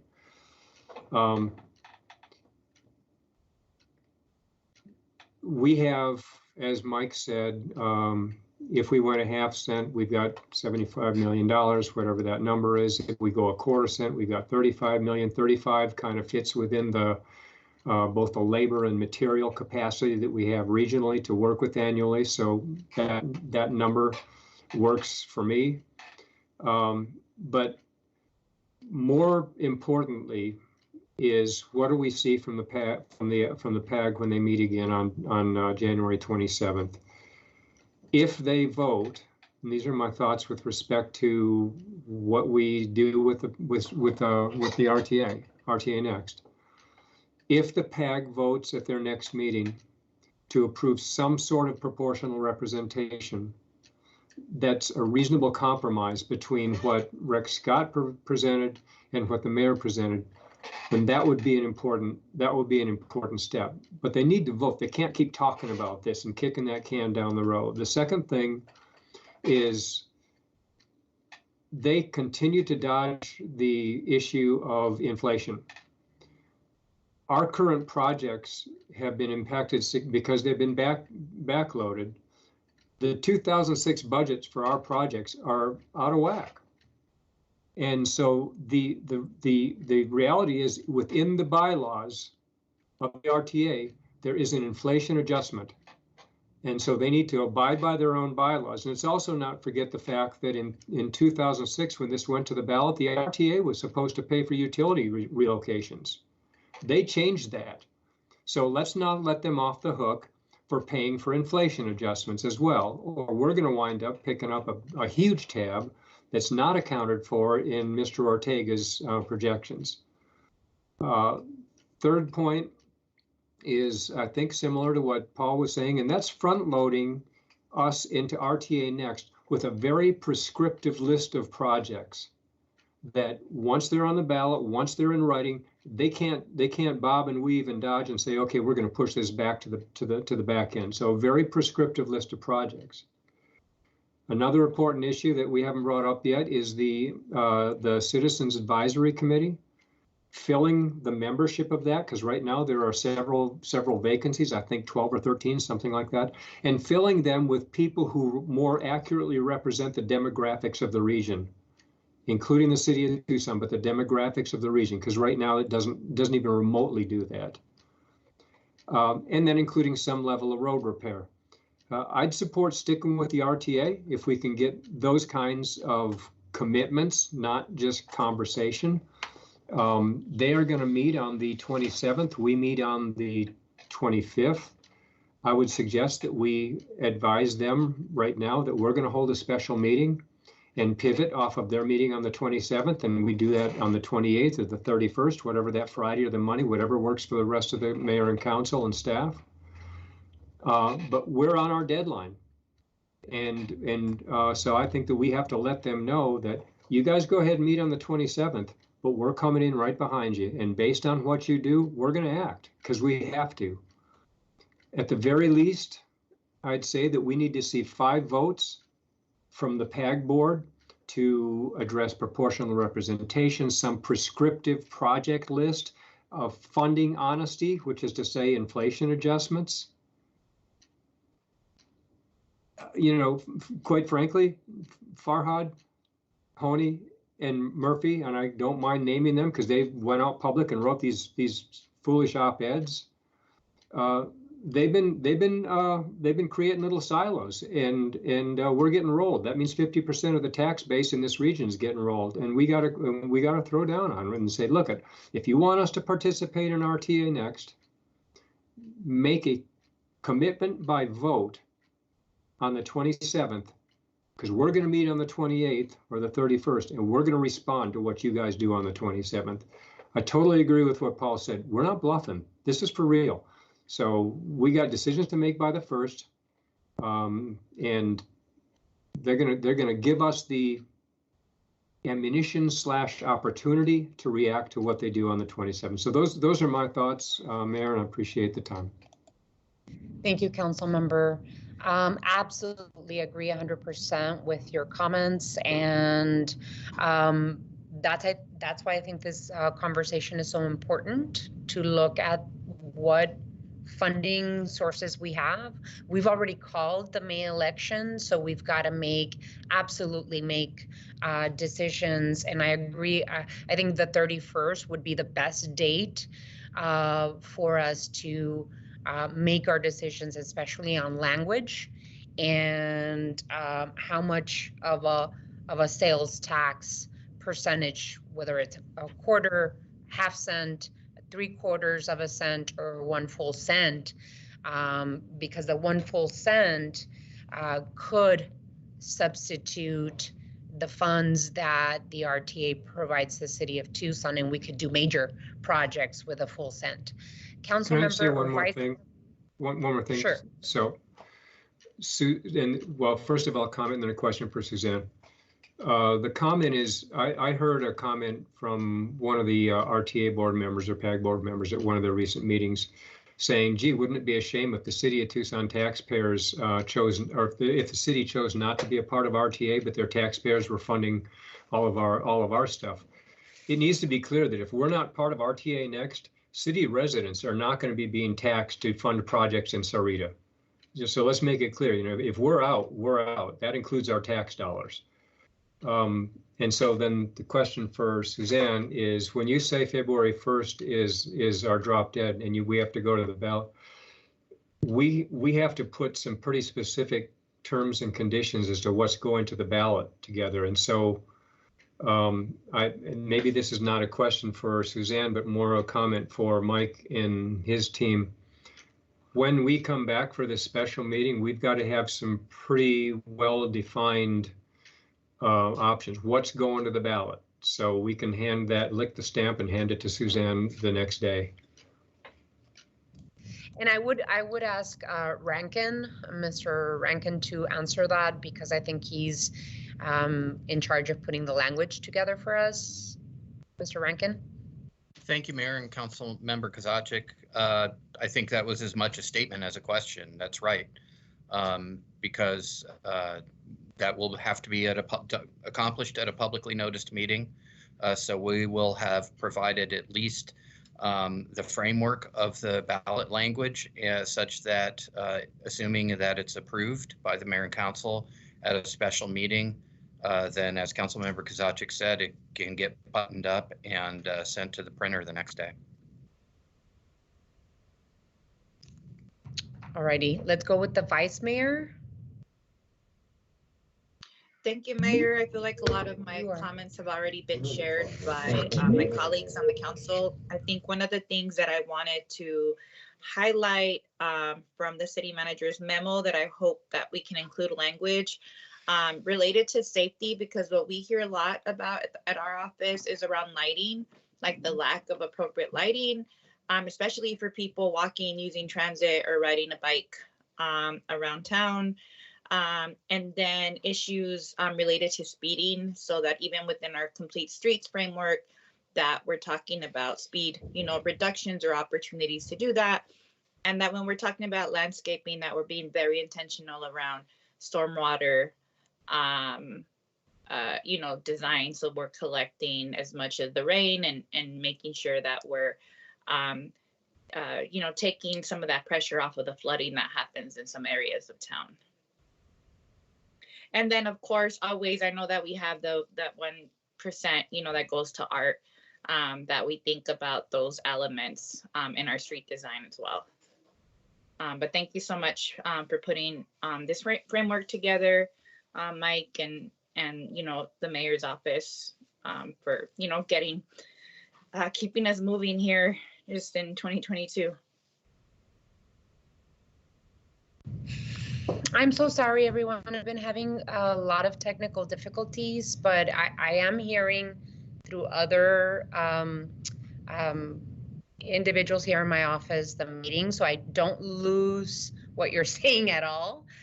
But my own computer is having some problems with the network connection. So, Vice Mayor, I heard that you finished your statement. Did you have any additional questions, either for Mr. Ortega or Mr. Rankin?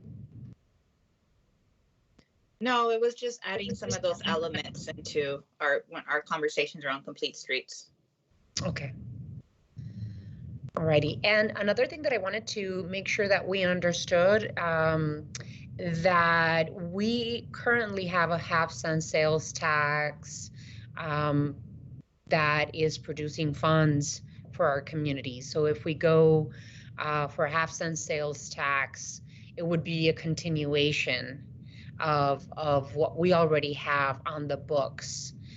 So I just wanted to make that clear, because it wouldn't be a new tax, it would just be a continuation before the current half-cent sales tax were to expire. So that's why the May conversation is so important, because of the element of continuing a half-cent sales tax. Councilmember Lee, you have your hand up.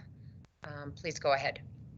Thank you, Mayor. I don't think there's anything I could add that my colleagues haven't already stated. So I just wanted to just say out loud that I'm aligned with you all. I agree. I'm super focused on the timeline that we're up against, but I just wanted to show my support and alignment with our team on this issue. And then just to close this item up is that, first and foremost, we have options as mayor and council and as a community. We do have incredible options, including getting ourselves ready for the federal infrastructure funds that will be made available either this summer or early fall of this year. So getting ourselves as a jurisdiction ready to apply for those funds is going to be absolutely important. The possibility of continuing with the RTA, I agree with my colleagues, and I believe Councilmember Cunningham said, I have said over and over again for 1 year or more that my preference as a mayor would be to stay as a regional partner in the PAG RTA. We're going to stay in the PAG, but we don't necessarily have to continue with an RTA next. Not unless we get answers in terms of an equitable voting system and an answer of how we get our projects that are still have to be completed, how we get them funded.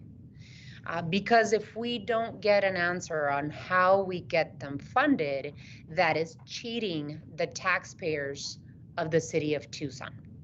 And so we need to find answers, and the meeting of the 27th will be pivotal in how the city of Tucson moves forward within our own elections that we are planning for. So again, I also have to agree with Councilmember Dahl and Councilmember Kozachik. Even when we work hard at aligning the amount of money to spend, and I'm talking about First Avenue here, when we work very, very hard and do our due diligence and homework, engage the community, engage small businesses, engage not only neighbors, but people that live outside of the city of Tucson that used First Avenue.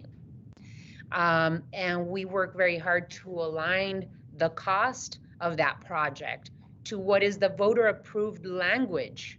We get resistance and pushback from the leadership of the PAG RTA. There is no winning. When we've been talking for 1.5 years with this body, there is no winning for the Tucson taxpayers and the mayor and council to sit at a table where we are refused the opportunity to be listened to. We are paying into the system, but we are not being listened to. And that, my friends, is completely unacceptable for the taxpayer of the city of Tucson that's putting in their hard-earned money into a system that is unfair and inequitable. So let's continue discussing. I think, Mr. Manager, continuing to look at the possibilities of a 1/4 cent, a 1/2 cent, a 3/4 cent, and a 1 cent, and what that does for the residents of the city of Tucson. I think that, I believe you said, Mr. Manager, that in 10 years, we need about $600 million to complete all of the residential streets in the city of Tucson. I think that's a great plan. And so let's make sure we know what we want. We have the plans, we have the vision. Now we need to figure out with the community how we continue to pay for it. So thank you all so much for your time on this, for your thoughtful deliberation on an important issue for our community. So we move on to item, thank you. We move on to item 4. I have requested the presentation of an action plan on how the Tucson Water Customer Assistance Program will be expanded. You know, I just want to set this item up also for discussion. The Low Income Assistance Program, and you'll hear from Silvia Amparano, and I don't know if John is also going to participate, but the Low Income Assistance Program in the Tucson Water Department was established in 2012 and available to all Tucson water customers, including outside of the city limits. The program has steadily increased from 2,122 customers or households to 5,544. We wanted to make sure that we expanded this conversation because we want to expand the base of customers that participate in this program. It's important. Throughout the pandemic, the mayor and council have been incredible in terms of the investments that we have done in our families. And so it's important that we continue this discussion in how we enhance the Low Income Assistance Program and talk a little bit about how we budget and how we ramp up the participation of our community inside and outside of the city of Tucson limits. So with that, I'm just going to hand over the mic to Mr. Ortega, if you wanted to add anything. And then I know that Silvia Amparano has worked diligently to make the date and have the conversation today. So I know that she has a presentation for us. Mr. Ortega. Thank you, Mayor. And before I turn it over to Sylvia, you're right, Sylvia has worked very tirelessly to try to get us to what you're going to see today. So great job, Sylvia. So Mayor, you had sent a note dated December 13th, and you outlined the 3 areas of focus, which is expansion of low-income program, infrastructure maintenance upgrades, and climate resiliency. Then you asked us to explore how we expand the program. Sylvia's going to go into all the detail on that. Before I turn it over to her, though, I wanted to point out one thing that I'm not sure we've ever finalized, and there's still opportunity, plenty of time for us to have the discussion, and maybe you give us direction. As we were going down the path, and I'll call it a working projection, we had made an assumption of 50% of the revenues from the program would go to infrastructure maintenance and upgrades, and then 25% would be split in expansion of low-income program and climate resiliency. Just to refresh your memory, I know that at least some of you had talked about it, I think in one of the meetings some time ago, that could go into a different chemistry, a third.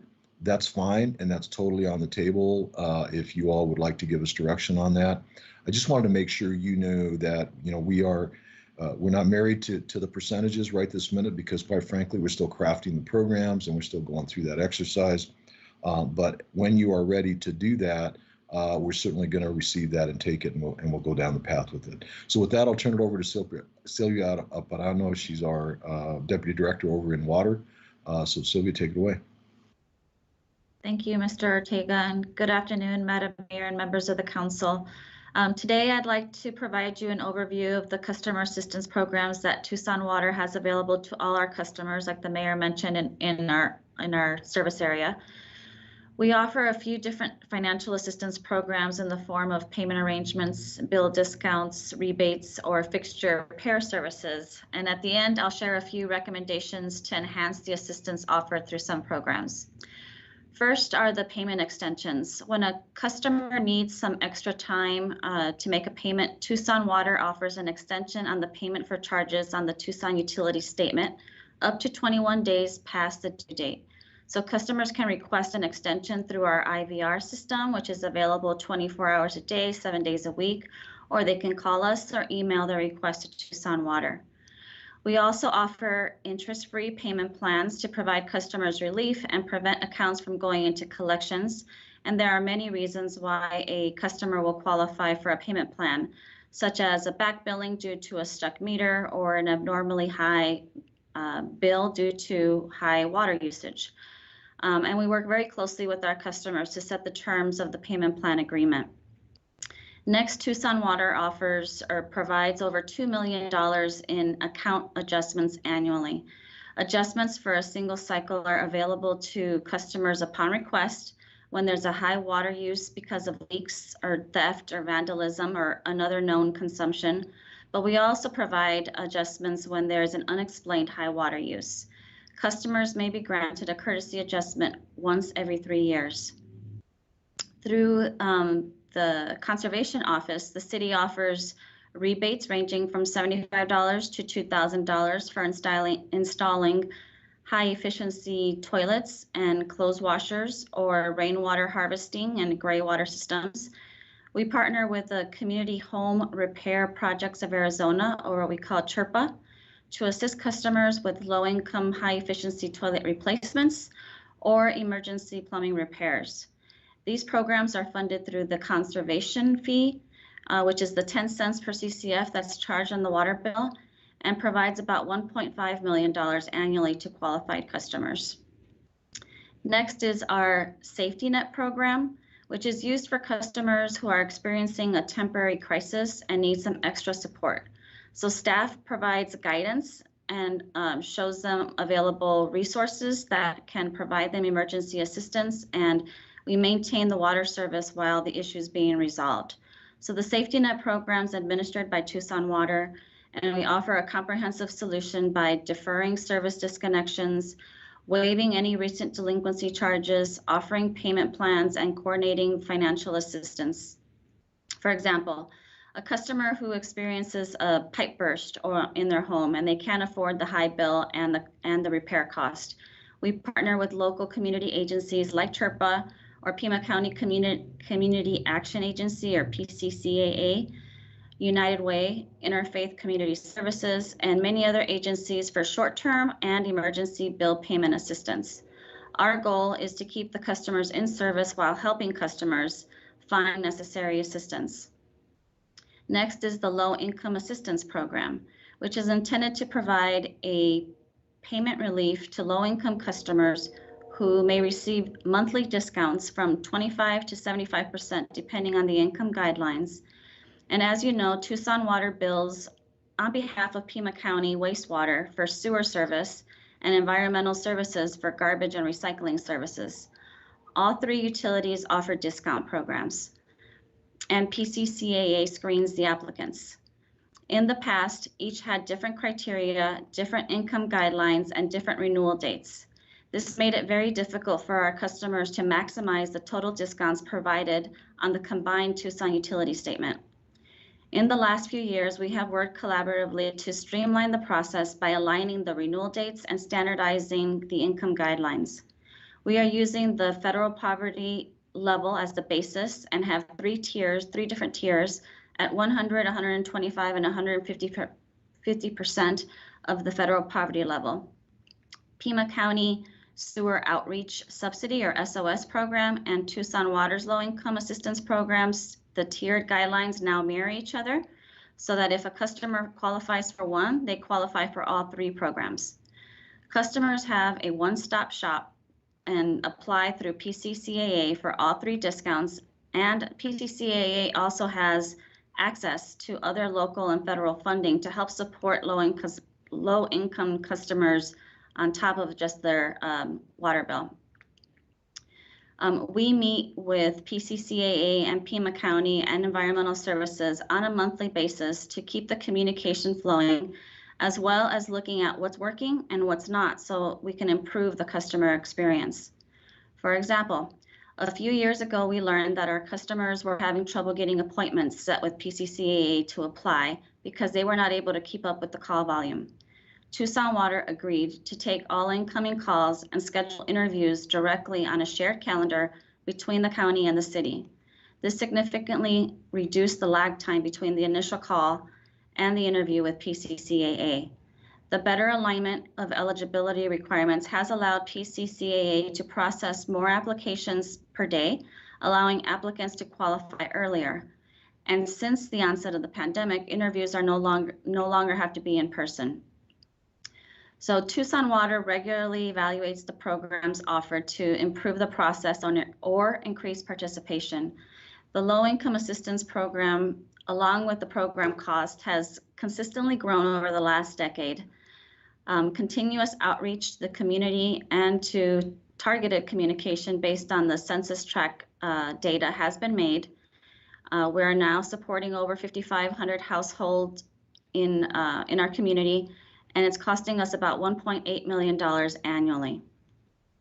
So today, staff is recommending 3 enhancements to assist customers. First is the emergency or special hardship program, where residential customers who are experiencing a financial hardship, either due to a job loss, serious illness or injury, or a family loss, may be eligible for a credit up to $150 based on need.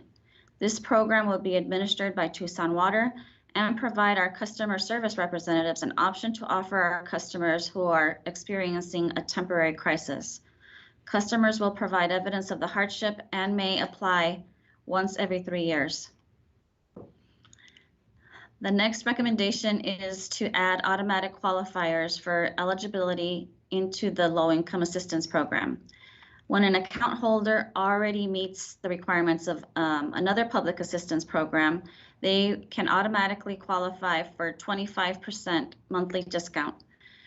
The eligible programs that we discussed are the Section 8, or SNAP, which is food stamps, Medicaid, ACA expanded Medicaid, the temporary assistance for needy families, WIC, Head Start, and Early Head Start. So no further application process is necessary. As long as they let us know that they are already eligible for these programs, they would automatically qualify for 25% monthly discount. And then the last recommendation is to adjust the application process to allow for self-certification of the total household individuals. A concern we've heard from the community is the requirement to provide Social Security numbers for all the individuals in the household. We are recommending eliminating that requirement as part of the application and allowing the applicant to self-certify to the total numbers living in the household. With these enhancements to the customer assistance programs, I anticipate an increase to the cost of around $350,000 to $450,000 annually, for a total of $2.2 million in low-income assistance.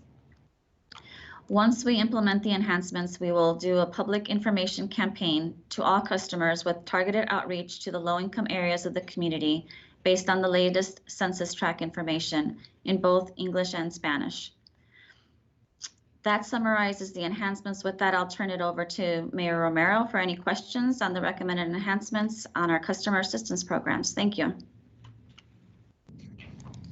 Sylvia, I just want to thank you again for working so hard to have this particular item ready for today and really putting your experience and what you know in terms of the needs of the community and the wants of mayor and council regarding the low-income program.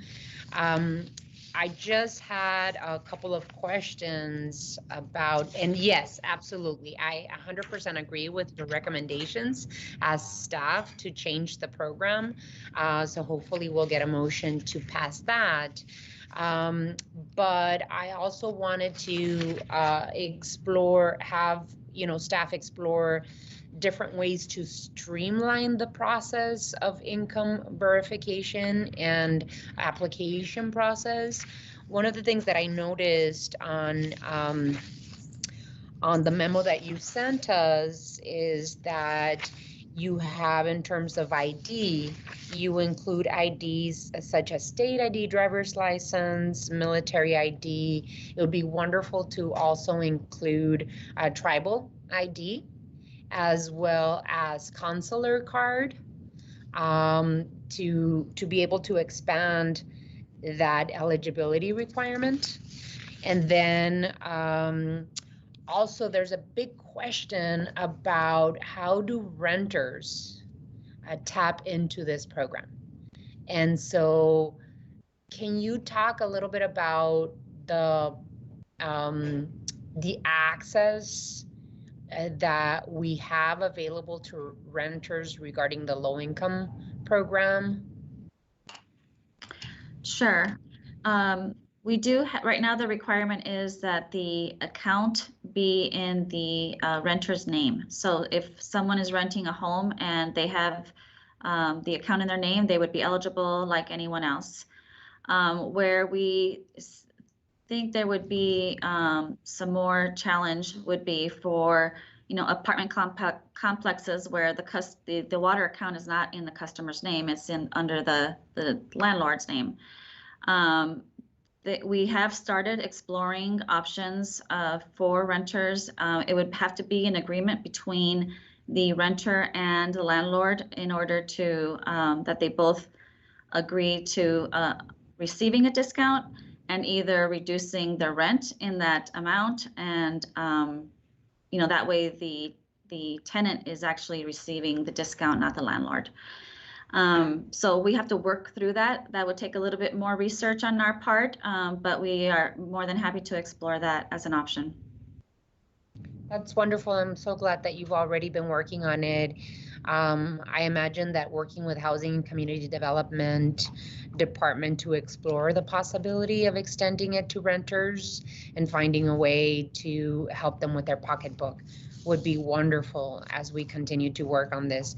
And then, of course, the other piece of the puzzle is working on community engagement and doing a targeted outreach plan to ensure that families that need the help are aware of the program. And I think you alluded to it or mentioned it in your presentation of how you would do targeted outreach to areas of need. And this also includes in wherever we have customers, correct? Outside of the city of Tucson and in unincorporated areas. Yes, Madam Mayor, we did an extensive targeted outreach a few years ago, pre-pandemic, and we used a 2010 census number. So we have to get the updated information. But what we did is we not just sent mailers out, but we put information in laundromats and grocery stores, in areas like that we know people use in the low income. Sorry, my phone's ringing. So that is our intent, to do another targeted outreach to low income communities based on the new census numbers. We did see an uptick in people contacting us, wanting more information and setting up appointments because of that outreach we did. You should say that. So the other piece of this conversation is making sure how we're allocating these funds, the extra funds that are being created in the Tucson Water Department in order to be able to assist the low-income program as we start budgeting, with our budgeting process. The city manager talked about the funds that we have available for mayor and council to be able to budget for. I would like to get to the point where we are using a third of the funds being created at Tucson Water, a third of it to go to the low-income assistance program. I know that we have about $9.5 million that we can tap into. Staff had talked about the possibility of using 50% for capital improvements, 25% for the low-income program, and then 25% for climate resiliency and sustainability and water sustainability. I would much rather see, and I think Councilmember Cunningham had requested through motion that it be a third. That's correct, council member. So I don't know, Mr. Manager, if you need a specific motion to approve the recommendations that staff have to expand the low-income assistance program, and then to make sure that the funds that we're using to expand the low-income program, that we use a third of it for the low-income program, a third for capital improvements, and then a third for climate resiliency and water sustainability. Mayor, certainly any direction you provide on the recommendations would be helpful. And if you want to reinforce what it sounds like Councilmember Cunningham had already suggested to us a bit ago, welcome to do that. That brings absolute clarity moving forward. And then we don't have to worry about that piece, and then we'll just bring back the programs as necessary down the road. So, Councilmember Cunningham, would you consider making a motion to allocate a third of the revenues generated from differential water rates? I'm happy to make the motion. Yeah, and the recommendations made by staff. Yeah, criteria is fine, and let me just ask a couple questions. Sure, go ahead. So I'm trying to figure out if the additional. So we were already. I think if I remember correctly, the clarification piece is that we were already spending 1.4 million prior to having differential rate revenues, and now we're going to spend about 3 1/3. But that 1.4 folds into that 3 1/3, that 33%. Is that correct? That's the only clarification I need, and I'm fine with that. But I want to make sure that that's the case. I just want to be very, very specific on how we delineate this, because I don't understand if the staff is recommending 50, 25, 25, but they're still going to take another 1.4 million in, then that's exactly what we asked them to do. But if they're recommending 50, 25, 25, and they're folding that existing 1.4 in, then that's not what we're asking to do. So which one is it? So currently we are spending about $1.8 million on the current low-income program. We anticipate that the enhancements that are recommended are going to cost us about $350,000 to $450,000 in addition to. The goal would be to, if you want to spend a third of the differential rate revenue, that is the goal. We are going to try to enhance the program to get us to that goal, whether it's increasing participation or enhancing the program. So there's a lot of unknowns because we don't know how many people are going to take advantage of the program. And I think the goal would be to have it at, $3 million. So this is what I'd tell you, Sylvia. You have that latitude. In other words, if you're going to increase to 2.2, you've got $1 million to use. And by the way, if you don't figure out how to use that $1 million right away, back build it, and maybe later we can repurpose it. But right now, you've got 3.3 to use. We want to get people's accounts cleared, especially people coming out of COVID. Look, we had that pandemic discussion this morning, and I'm going to be a little bit optimistic for the first time during this pandemic, based on some of the stuff we're getting out of South Africa and the preliminary stuff in England, which is really, really, really actually the latest data from the United Kingdom is very encouraging that we're looking at an endemic situation in the next 90 days. And so as that comes back, we got to get people zeroed out. We're in the middle of a ridiculous housing crisis. We can't even get people into apartments because they're flagged by Tucson Water or Tucson Electric Power.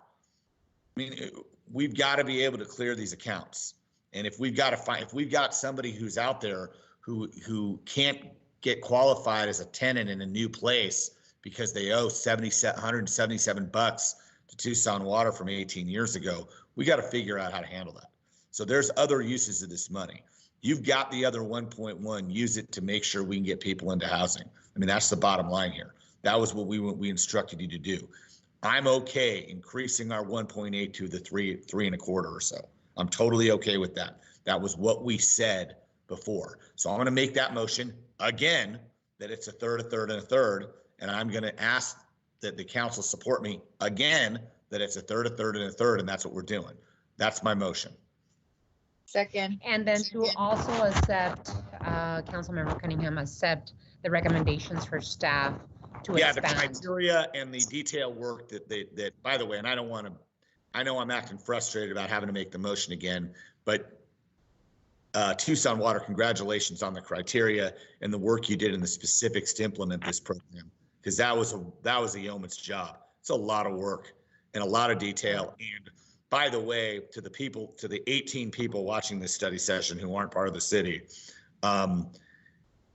you got to hand it to Tucson Water because one, we're probably one of the only utilities in the country with a program as expansive and as detailed like this. And the other thing is that we're really threading a needle here, because there are folks that take advantage and there are folks that aren't doing what they need to be doing on the conservation side as well. So we're going to try to get to that point. We're going to try to do the best we can, but you've got your $3.25 million to make this program as expansive and as customer friendly as we can, so that we can get people out of the water needle and into housing or whatever they need to do. All right. Thank you so much, Councilmember. There's a motion and a second. Vice Mayor Santa Cruz.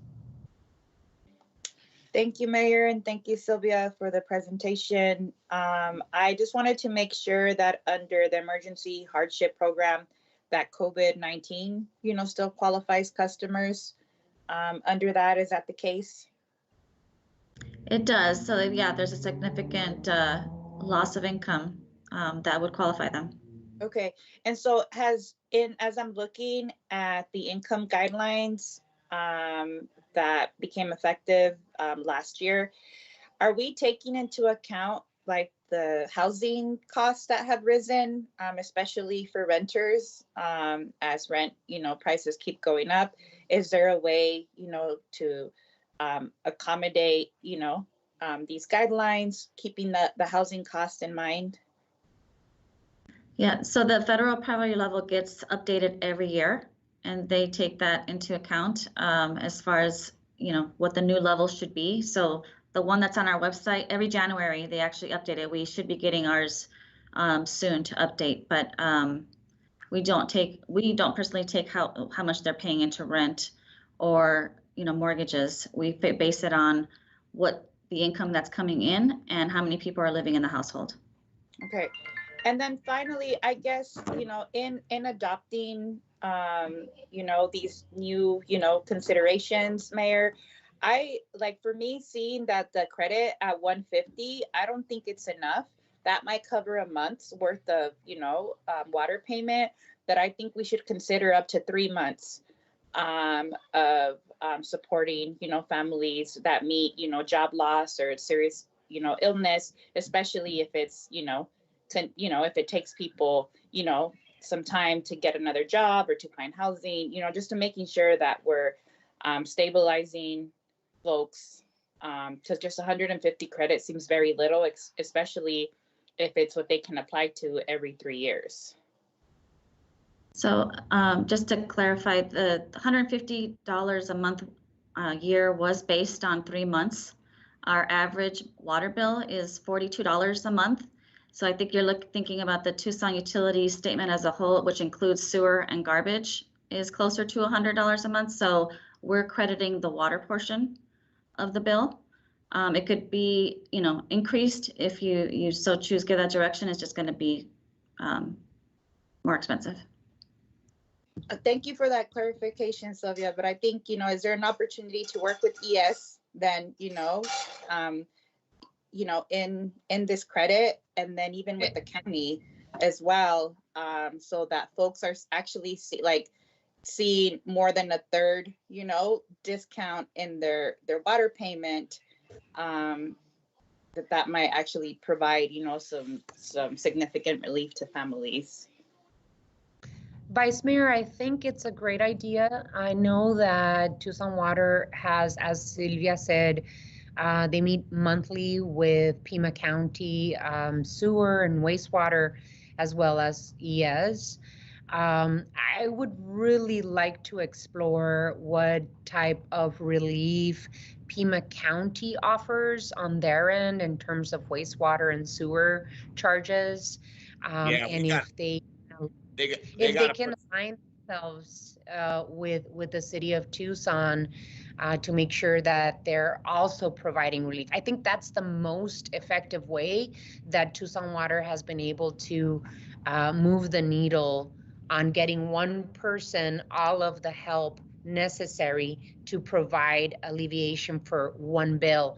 And the one bill includes ES, Pima County wastewater, and Tucson Water. So I would highly suggest that we explore that and see what Pima County can do to help alleviate that bill.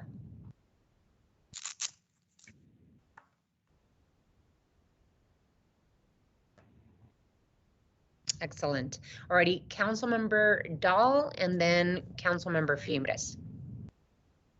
Thank you, Mayor. Sylvia, a wonderful memo. I'm going to use that with my staff because it explains all these opportunities to help people. Water is life.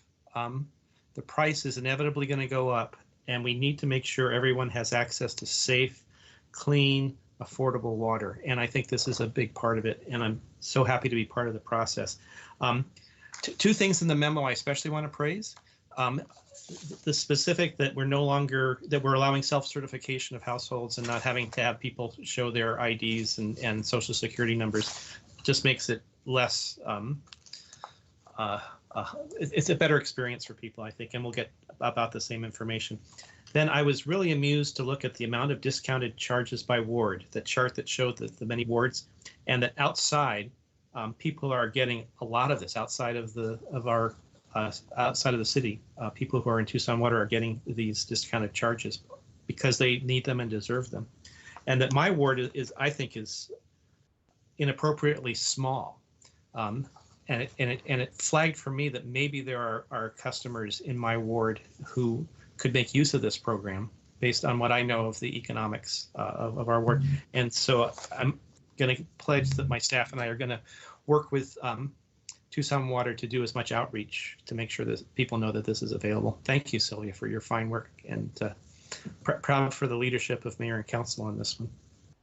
Yeah, and you know what, Mayor, Councilmember Dahl, that's why the renter question is very, very important, especially in your ward, because I 100% absolutely agree with you that based on the economics of Ward 3, there should be more customers. But your ward is a high percentage of renters. Yes. Versus Ward 1 and 5, there's less transiency, and a lot of families that have lived in both Ward 1 and Ward 5 for generations. So it's different customers, but with the same needs. And that's why we need to make sure that we find the fix for the renters question as we move forward. Thank you, Mayor. Great point. Yeah. Councilmember Fimbres, and then we have to move on to the next item. Thank you, Madam Mayor. as you can see, breakdown by wards, Ward 1 and Ward 5 are really the ones that have been pushing. I want to thank my staff for really getting the things, because we have a lot of monolingual folks, Sylvia, as you know, we've had these discussions with you, how to do the outreach and get these folks that are scared to go to government because a lot of them aren't here with the right documentation. So, and they've been living here for 20, 30 years. I want to thank you.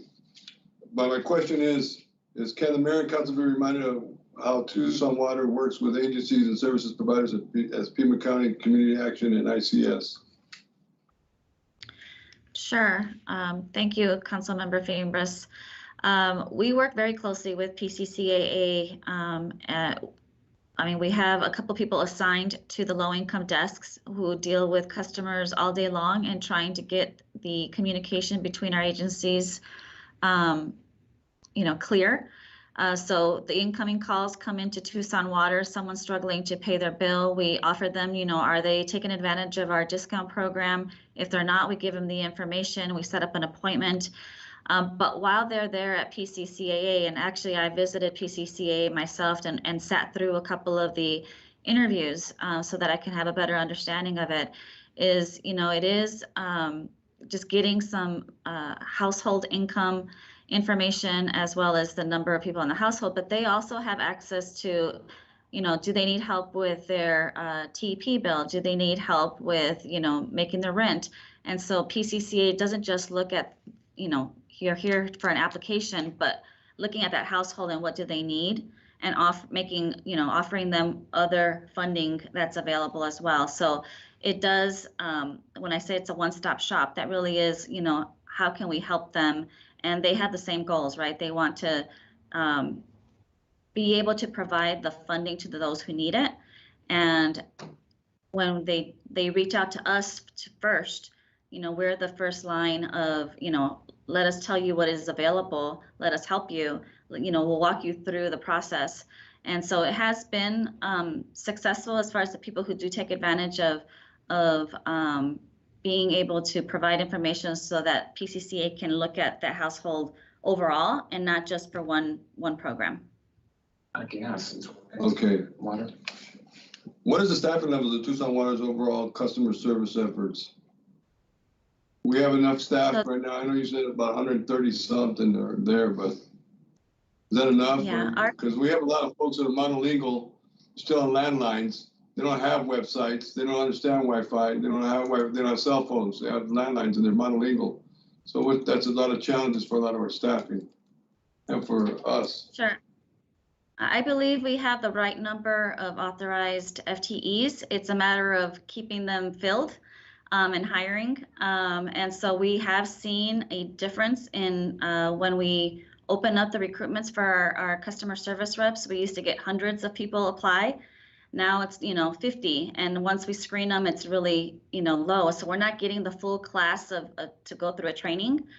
But I'm working with HR to try to figure out how can we incentivize people to apply and stay with us, because the learning curve to learn what we do offer and help a customer to how to identify a leak or, help them with their high bill does take time. And so once we get them in the door, it takes a good 6 months to get them up to speed. So I don't think we need additional people. It's really keeping people employed so that they are highly trained and can help our customers. Thank you. What is the breakdown of the 1021 customers outside city limits on the low-income program by location in Pima County? Great question. I'd have to go back and look at those specific 1,000 customers that are outside the city. I'm sure they're surrounding the whole metro area, but I'll have to go back and look at a map on that. Thank you. Please send us information so we can do outreach also to our communities and let them educate, because I understand a lot of people that are unemployed right now because they can't, and then some people lost their income because they lost their significant other, either through COVID, the victims of COVID, or just old age and stuff, and they're on a fixed income now. They need help. Thank you, Sylvia, for your work. You're welcome. Thank you, council members. So there's a motion in a second. Mr. Ortega, Mr. Rankin, and Ms. Message, you are clear in terms of the motion and the direction of the motion, correct? I am, Mayor. What I understood from Councilmember Cunningham was the chemistry of the funding, third, and the 3 recommendations that are included in my memorandum. Excellent, perfect. So having a motion and a second and having had discussion, all those in favor of the motion signify by saying aye. Aye. Aye. Any opposed? Motion passes. Thank you, Sylvia, again for your hard work and all of the information that you provided and all the work that you do to make these programs possible, and then run the utility on top of that. Really appreciate it. Thank you all at Tucson Water. We move on to item 5. Thank you. State and national legislative updates. We do have Andrew Greenhill with us. So, Mr. Manager, I'm just going to go over to Andrew so that he could give his report. Great. Well, thank you, Mayor. Honorable Mayor and Council, I have a few updates for you today. First, I distributed answers to questions from Councilmember Fimbres that detail a number of federal and state issues. Those were distributed yesterday. At the appropriate time, happy to answer any questions Mayor and Council may have about that. Mostly today, I wanted to focus on the state legislature and state government. As many of you know, yesterday was the first day of the 2022 state legislative session. As has been past practice, that included the State of the State speech by Governor Ducey, as well as the beginning of introduction of bills that the legislature will consider as part of its 2022 session. I don't want to go over the whole speech, of course, by Governor Ducey, but some important highlights, I suppose, for Southern Arizona include his proposal for $1 billion in new state investment in water and water augmentation, as well as an increased prioritization of dealing with the bottleneck on I-10 between Tucson and Phoenix, which is an important project for Southern Arizona. We will see the governor's executive budget recommendations this Friday, which again is past practice. So we'll see more fully what his recommendations are in terms of how they'll be paid for in the budget on Friday. And as when we receive that, we will get that out to Mayor and Council. With that, I'll just turn to the state legislature. Again, they started yesterday and are now underway with their work. Some of the key issues that we expect the legislature to concern itself with this session. First, I would say, is the education funding issue. There's an issue with expenditure limitations that could significantly impact school districts across the state, including TUSD. They have to march to figure out this issue, to figure it out so that school districts can spend the funding they already have on students and education and not be held back by an artificial expenditure limitation. There's also questions about tax cuts and what will happen with the tax cuts that were approved last session, but a significant number of Arizonans signed petitions to refer those tax cuts to the ballot. We'll see what the legislature chooses to do with that. There are also issues related to elections and housing and water that we expect to get a lot of attention this session. So with that, we have started to see some bills be introduced. And as has been our practice here at the city, I do have about 10 bills for mayor and council consideration where we use your approved state legislative agenda, look at the bills, and when there are bills that support that agenda, we recommend support. Where they oppose it, we recommend opposition. I've submitted 10 bills. I hope those have been distributed to mayor and council. I'm happy to go over those bills, answer questions. If not, I would welcome a recommendation to support the recommendations in the report. So moved. Second. There is a motion, there's a second. Any further discussion by my colleagues? I do want to include one thing that especially concerns me, and that's something that mayor and council for many years since the trend started in terms of preemption, we are already seeing numerous right-wing bills introduced just 48 hours into the state legislative session to preempt cities and towns throughout Arizona. But this year, what we're seeing is that we're seeing Republicans double down on really choking on the citizens' rights to vote and making it harder for residents and voters throughout the state to make it hard to vote. One especially alarming bill, it would preempt the ability of cities and school districts to conduct all mail-in elections. And that is something that concerns me because the city of Tucson has an all mail-in ballot system. And so usually when there's all mail elections, percentages of people tend to participate more. School districts surrounding our region here in Pima County also conduct all vote by mail elections. And so we are already starting to see the assault on voting rights to Tucsonans, especially targeted at Tucsonans, because Tucson is the only city in Arizona, if I'm correct, that conducts all vote by mail elections.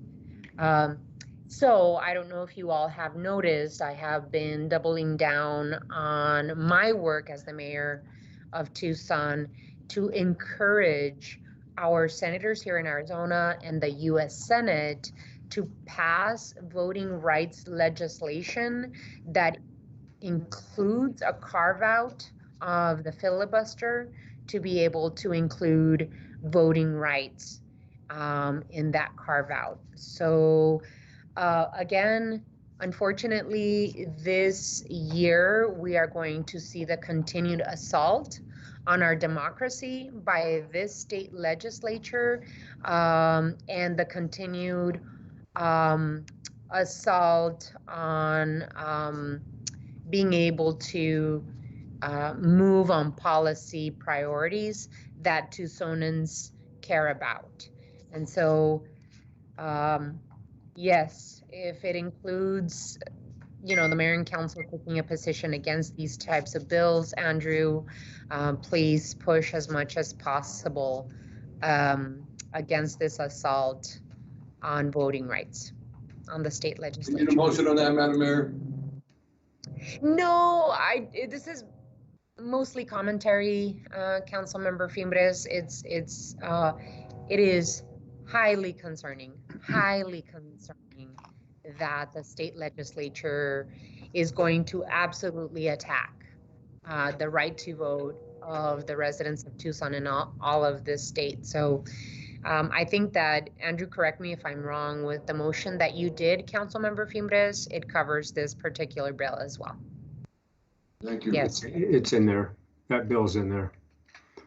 I would like to, just for Kevin's benefit, this is the time of the meeting every week when we go over Andrew's piece that you need to be heavily sedated or you'll lose your mind.